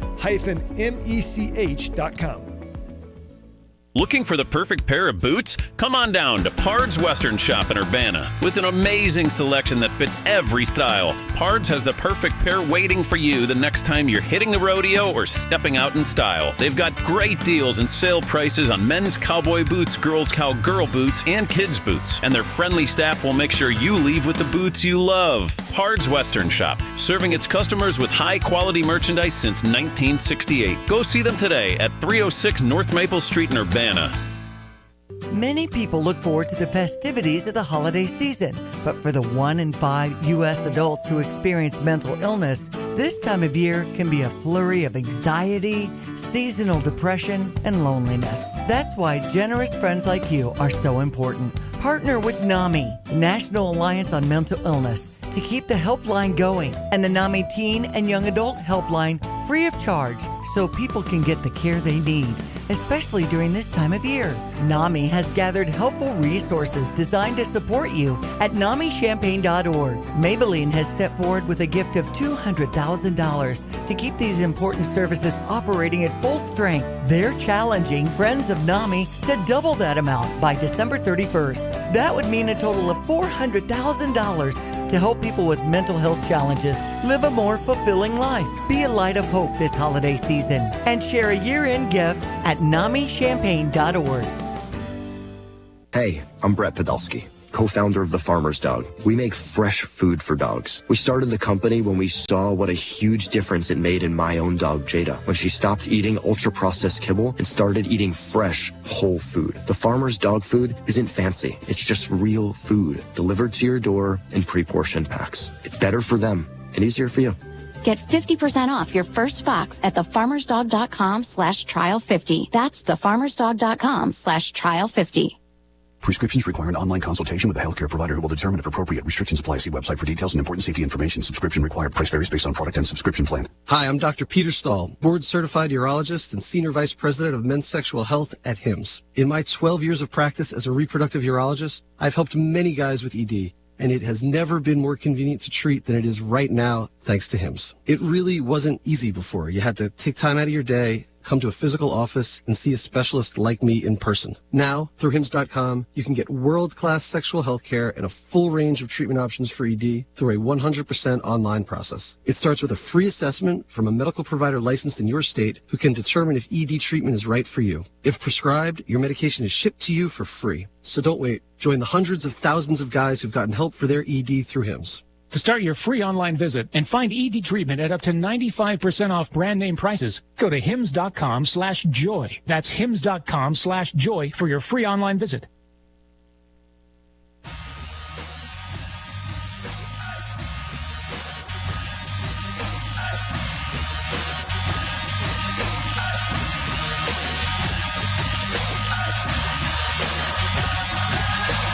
This is SportsCenter. I'm Ed Benkin. First college basketball. Jim Larrañaga has stepped down as the head coach of the Hurricanes. He'll be replaced for the rest of the season by associate coach Bill Courtney. Larrañaga spent the last 14 years in Miami, led the Canes to the Final Four 2 years ago. NFL news, Cowboys receiver CeeDee Lamb is being shut down for the rest of the season with a shoulder injury. The Seahawks have placed running back Kenneth Walker III on injured reserve. They are getting ready to play the Bears tonight. Eagles quarterback Jalen Hurts did not practice today. He remains in concussion protocol. Backup Kenny Pickett was limited. Colts quarterback Anthony Richardson did not practice today. The team source told ESPN the Colts are confident he will be ready to play against the Giants on Sunday. Bengals starting left tackle Orlando Brown Jr. is coming back after a leg injury. He'll play on Saturday against Denver. Meanwhile, the Chargers have ruled out running back Gus Edwards for Saturday's game against New England. And the NBA team president Pat Riley says the Heat will not trade Jimmy Butler after a report from ESPN Shams Charania is saying Butler would prefer a deal before February 6th. In hockey, the Red Wings have fired coach Derek Lalonde, replaced with Todd McClellan. Fourth quarter of the bowl action right now is Pitt 30, Toledo 27, the game above the Sports Bowl.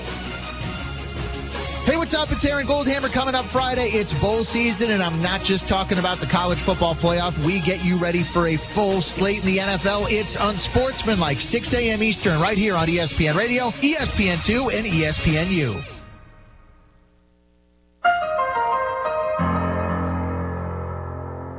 You know, I mentioned earlier about what this ballpark looked like before. And there were the ice plants I mentioned and the views of the hills, but let's put a little bit finer point on it. I want you to try and picture what this looked like.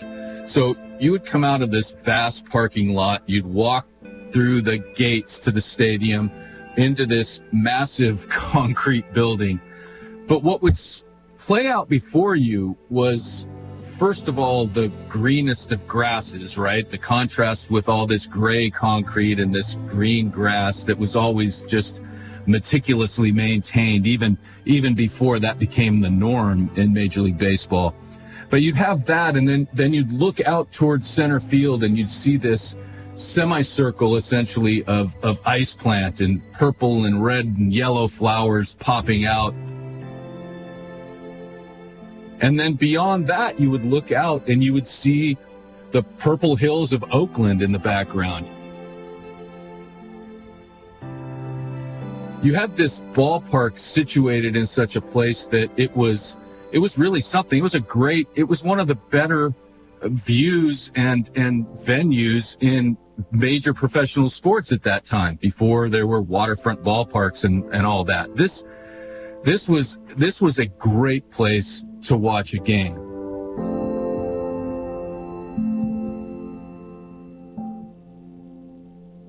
And then Mount Davis was built, and that view was completely obstructed, completely lost. And this was all happening. This was being built while the A's were actually playing. And so they were like actively destroying a baseball park while there was a game being played, day after day. Remember, this was one of the sticking points for 13, 15, almost 2 decades earlier, when the city and the county let the Raiders leave. That there was always this discussion about capacity and how they would get it, but they didn't want to destroy the ambiance for baseball. A decade later, they caved. The city caved into Al Davis, and they lost a baseball stadium that was always comfortable and welcoming. Al Davis got his luxury suites, he got bigger capacity, but he destroyed the park in the process. But Clinton, as bad as that was, the bigger problem was the financial aspect of this. The city and the county, which again each owned half of this property, they took out giant loans to pay for the construction of this. I mean, we're talking $350 million when it was all said and done. And they were doing that because they believed the projections that they got from Al Davis and the Raiders that said all these new seats would bring in big increase in revenue, and for both the team, of course, and for the city. But, a key part of this was something that was relatively new at the time, which was personal seat licenses or PSLs. This was like a new sales strategy teams started using in the 90s. And what it meant was that you had to essentially put money up, as a lot of money, as much as $4,000 per season, just for the right to be a season ticket holder. So that was this newfangled way that these teams decided that they would be able to raise money and get a lot of it up front. But the problem is that only works if everyone buys in. It's a supply and demand, right? So if you create this 75,000 seat stadium and you can only sell 40,000 seat licenses, then you've got 35,000 seats that are going at single game prices every week. Who's going to buy that personal seat license after that first year when they know that they don't have to? They can go to every game without doing that. And you've still got these fans who are jaded. This team had left once before, so it was doubly hard to convince these people to fork over this much money up front for a product that they weren't sure was committed to them. So quickly, just to recap, the ambiance of the stadium has been ruined. And in the process of ruining that ambiance, the city and county have put themselves in a huge financial hole. Knowing that, Tim, it's not really hard to imagine how this all goes south. No, that's absolutely right, Clinton. And thing we have to remember is that local government, they didn't have to do any of this in the first place. They signed up willingly into this project. And I think they did it because they felt it was their one chance to revise history and return Oakland to what they felt was its rightful place as the home of 3 major professional sports franchises. But, you know, when they signed on, they did it because they believed what Al Davis and the Raiders were telling them about this windfall that was going to fall from the sky, literally from Mount Davis. And I would imagine in retrospect that many of them wish they'd been a little more skeptical and done a little bit more research on those projections, but they weren't and they didn't. But, I mean, let's look and take stock of what this means for what would come next. The city and county had to pay $20 million a year to retire that debt. Back when they were really in bad shape, both financially and at such a loss with this stadium, I mean, they had to cut essential services in the city, like police and fire, like really essential stuff to make it happen. And that means that they obviously didn't have any extra money sitting around to pay for the next stadium idea that came from the next disgruntled owner down the line. So you've got the ballpark that people don't like because you've ruined it. How do you think that's going to work out when they start complaining that the ballpark is the reason people don't buy tickets and come to games? I mean, when they start saying that without a new stadium, they can't compete with other teams in the league, then what's going to happen? The commissioner of baseball is questioning again whether the A's can stay in Oakland. It just doesn't look like it's going to happen. I'm not positive. It is looking more and more like the deck is stacked against the Raiders staying in Oakland. How many times can I tell you that we're trying to stay in Oakland? How many times can I tell you that? We want him to sell the team to a local owner that's going to invest in the community and in the team. They basically blackballed us. They issued an internal cease and desist all communication. Oakland Police Department escorted me out of the stadium. They basically fucked with the completely wrong group and the wrong fan base.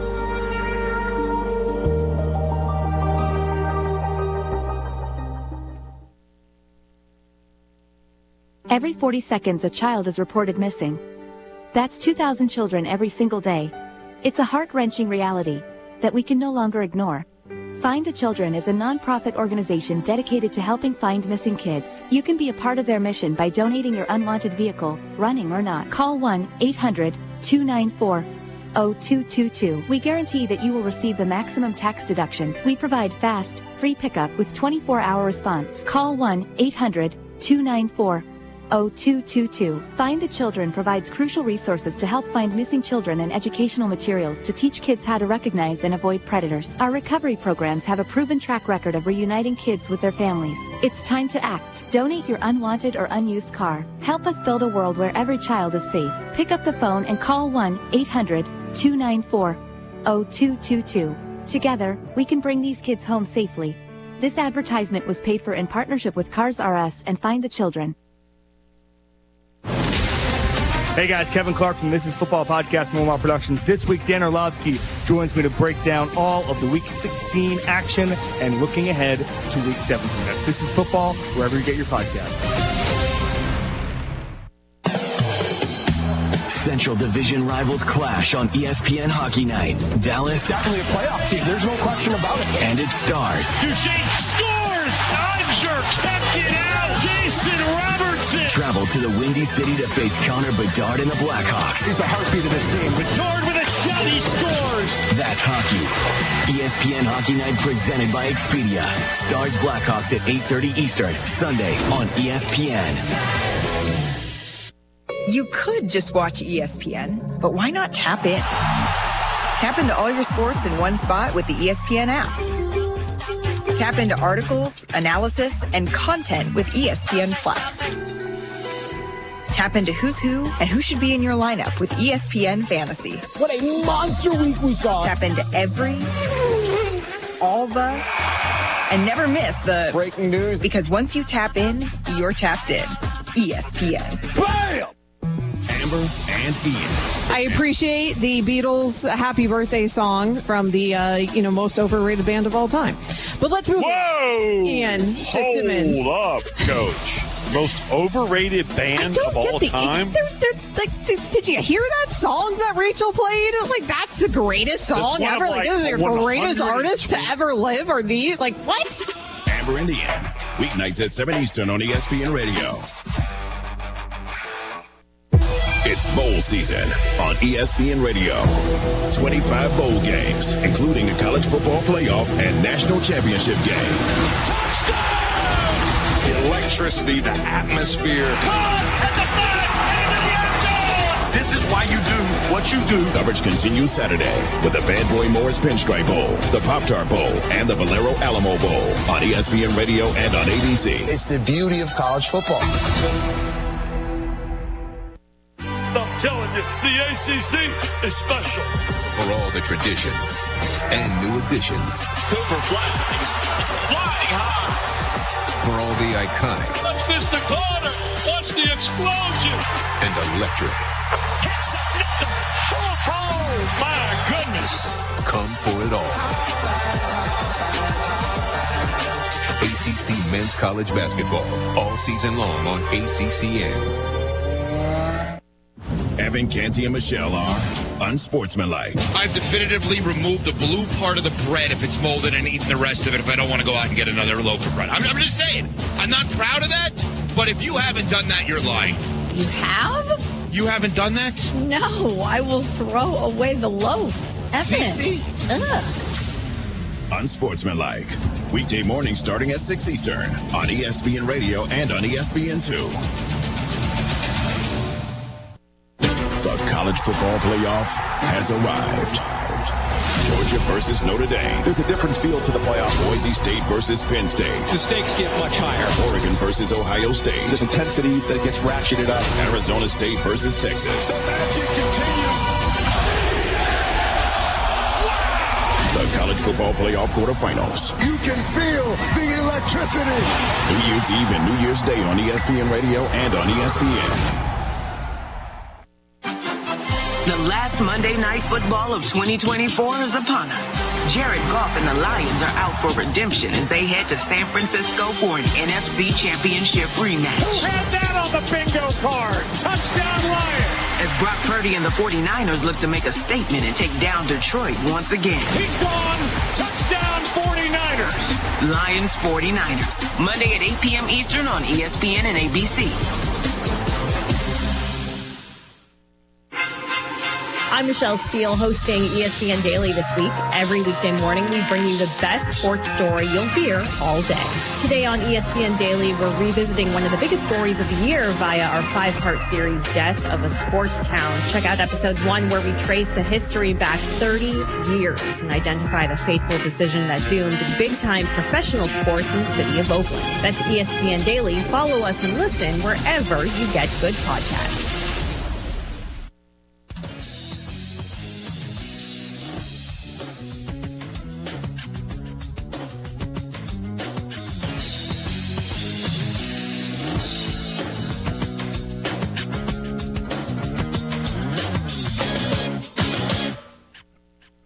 This is ESPN Daily. Tim Kewen, we are now kicking off part 2 of our story on the death of Oakland as a big-time sports town. Can you recap for the folks where we left off last week? Yeah, sure, Clinton. I think last week we left off by explaining how the Raiders returned to the city in 1995 after a 13-year run in Los Angeles proved to be a fateful decision with many dominoes in its path. I think the circumstances around that return, mostly the addition of a new deck at the Coliseum, it ruined the atmosphere of that stadium. The A's were definitely not happy about this, quote, new and improved stadium. And the projected financial windfall that the Raiders promised and that the city hoped for never materialized. And it all set the stage for this decades-long drama between the Oakland teams and the city. And that drama will be the scope of our conversation today. Mount Davis is, I believe, the term that you used, which I always found fascinating. But, even though so much of this discussion is focused on the A's and the Raiders as they played in the same place, they weren't the first team to leave. That goes to the Warriors, the one that wasn't playing in that stadium. So if it wasn't complaints about the facility that pushed the Dubs out, why did they choose to make this move? Well, as we talked about last week, the Warriors had this incredible home court advantage at Oracle Arena. I mean, most people felt it was the best in the league.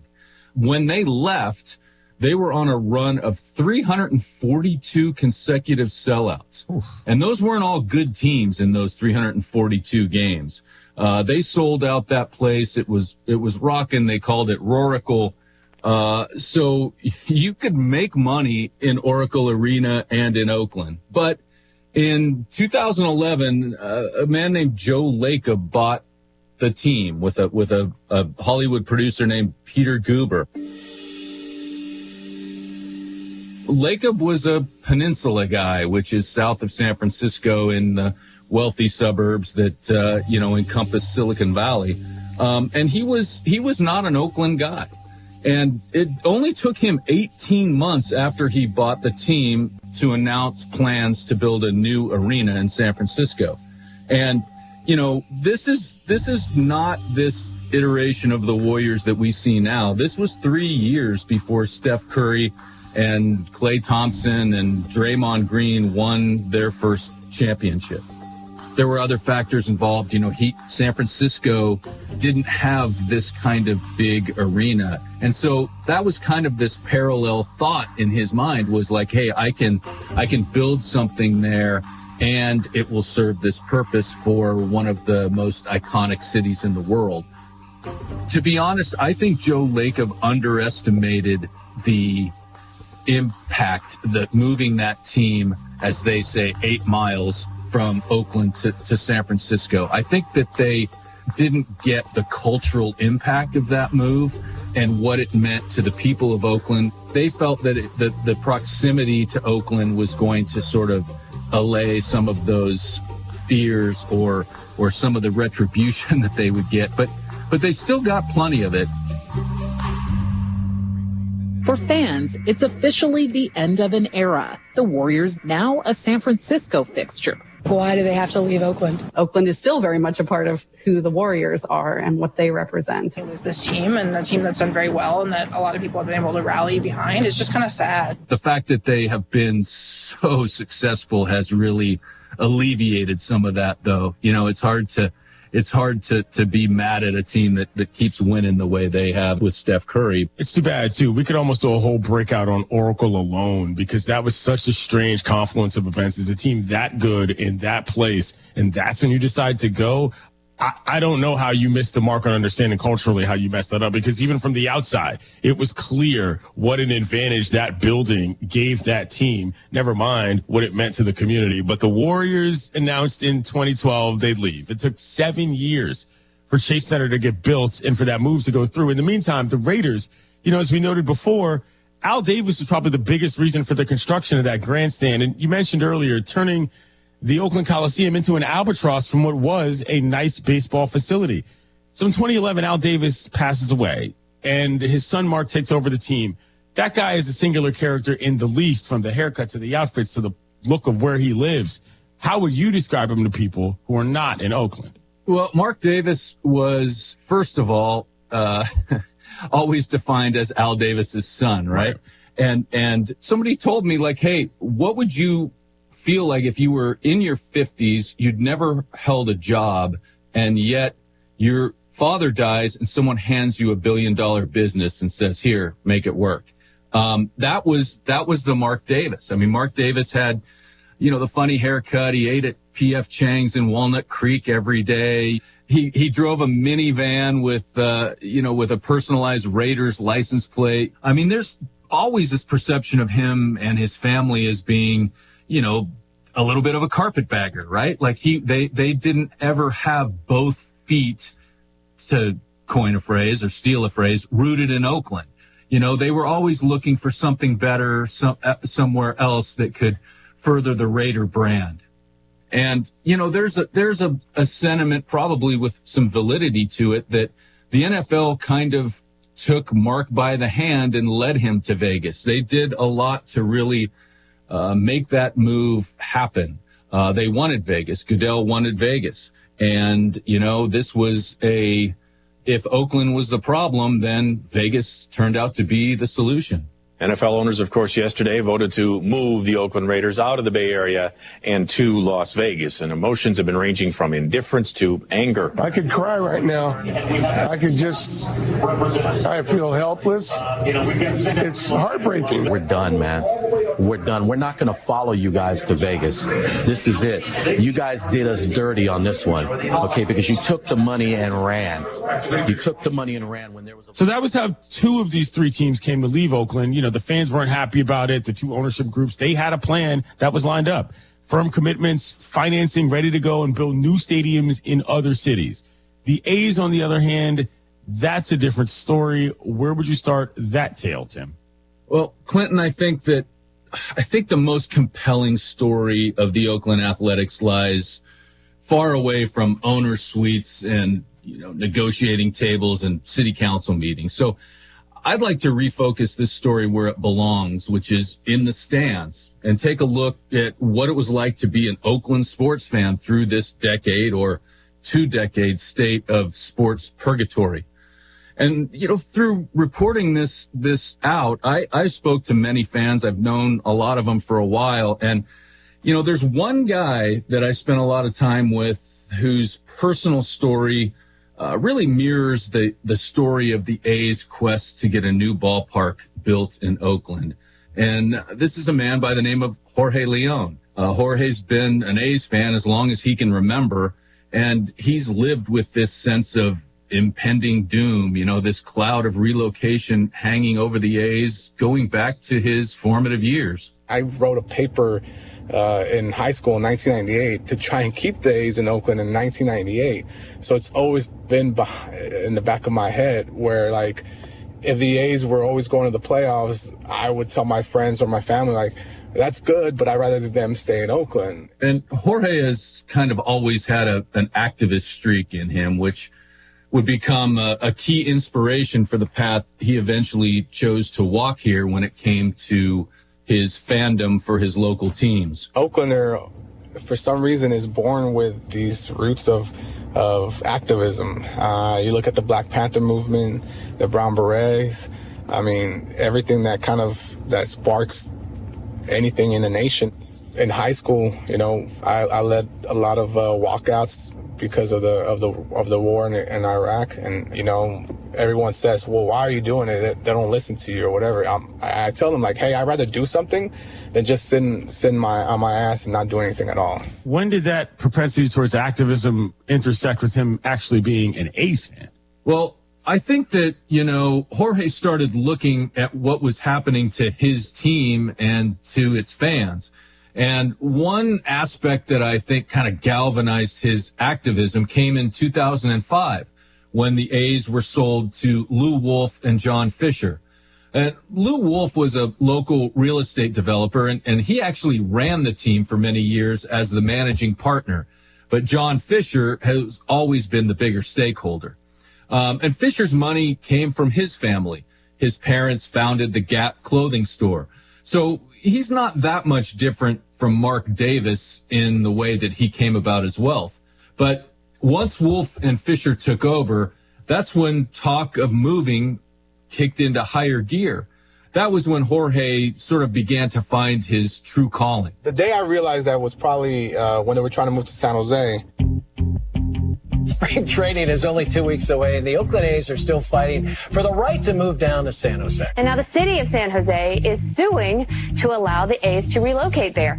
The sign that I put up was Lou Wolf lied, he never tried. So this is a sign that Jorge brought to the ballpark and was waving around in the stands for everyone to see.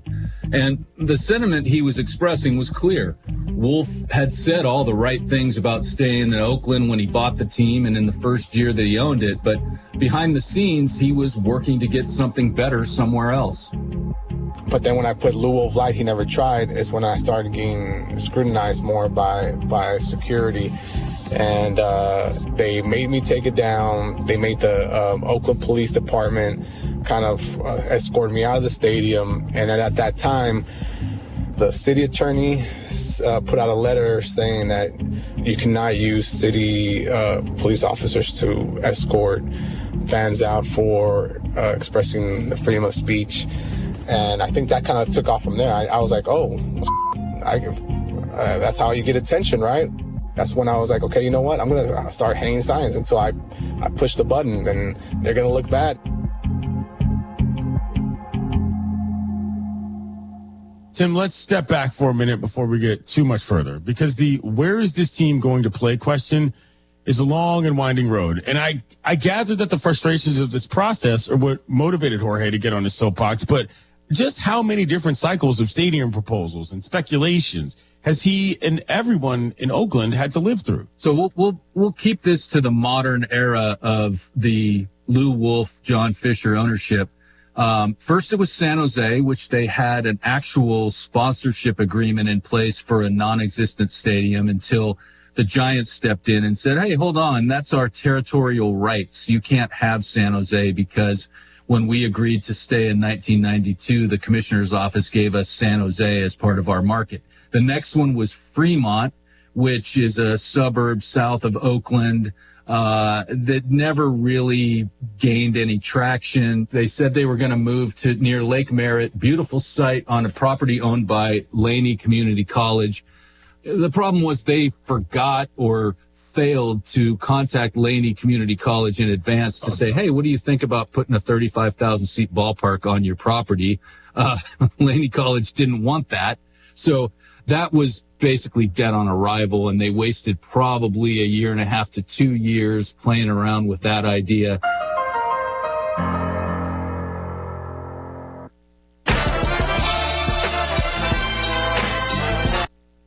If you have ever thought about remodeling your bathroom but were worried it would take too long or cost too much, then stop worrying. Right now, Jacuzzi Bath Remodel has designed a collection of high-quality custom products and perfected the one-day remodeling experience so you can enjoy your new bathroom faster than ever before. It's a worry-free bath remodel from the most trusted brand name in the business, Jacuzzi. A jacuzzi bath system fits in your existing tub space. It's a no-mess installation with an amazing style selection, factory-certified installers, and a limited lifetime warranty. Call 800-717-4599. That's 800-717-4599 right now and get 50% off installations with no interest and no payments for 12 months. Replace that old bathtub today with a walk-in shower for a safer bathing experience. If you have lived in your home for over 15 years, it's time to remodel your bathroom. For a virtual or in-home appointment, call 800-717-4599. That's 800-717-4599. 800-717-4599. Find the look you love for less at Kelsey Furniture in Tuscola. Explore their wide selection of quality pieces, from cozy sofas to exquisite dining sets from all the top name brands. With personalized service and expert advice, their team makes finding the perfect piece effortless. Create the home of your dreams with Kelsey Furniture in Tuscola. Exceptional customer service and the best prices since 1959. Stop by today or visit them online at kelseyfurniture.com. In 1925, a small plumbing company began its journey in Urbana, Illinois. Over the decades, the business grew thanks to hard work and great people. In 1966, things changed when Dave Reichard, a veteran, met veteran Ken Asklund, who was an architectural engineering grad from Illinois. The two realized their shared vision for excellence. Their partnership took root, and in 1975, the name changed to A&R Mechanical. With Dave as president and Ken as vice president, A&R Mechanical expanded services, becoming the go-to full-service contractor for all of Central Illinois. A&R went from a plumbing-only contractor to a full-service mechanical contractor with their own sheet metal shop. Today, A&R is a plumbing, heating, ventilation service company with the same excellence in customer service as they provided nearly 100 years ago. Design, build, and maintain. That's what served A&R Mechanical for nearly 100 years. Find them at Lincoln and Kettering in Urbana or online at ar-mech.com. You want to go younger. You want to have a coach who if it works out, could be there for 10 years. So you're not doing this process over in a couple of years for somebody who's 73 years old. Like, we can't ignore the obvious here, being that it takes time to establish a culture. That's why I personally thought that Bill Belichick was never ever going to be the right fit for the Chicago Bears, but to not even reach out, to not even make that phone call, to feel it out. Yeah. You can't make the same mistake that you made with Belichick with Pete Carroll. Prescriptions require an online consultation with a healthcare provider who will determine if appropriate. Restrictions apply. See website for details and important safety information. Subscription required. Price varies based on product and subscription plan. Hi, I'm Dr. Peter Stahl, board-certified urologist and senior vice president of men's sexual health at HIMSS. In my 12 years of practice as a reproductive urologist, I've helped many guys with ED, and it has never been more convenient to treat than it is right now, thanks to HIMSS. It really wasn't easy before. You had to take time out of your day, come to a physical office, and see a specialist like me in person. Now, through HIMSS.com, you can get world-class sexual health care and a full range of treatment options for ED through a 100% online process. It starts with a free assessment from a medical provider licensed in your state who can determine if ED treatment is right for you. If prescribed, your medication is shipped to you for free. So don't wait. Join the hundreds of thousands of guys who've gotten help for their ED through HIMSS. To start your free online visit and find ED treatment at up to 95% off brand name prices, go to hims.com/joy. That's hims.com/joy for your free online visit. You're listening to WSJK ESPN 93.5 Tuscola, Champaign-Urbana, your home for the St. Louis Cardinals.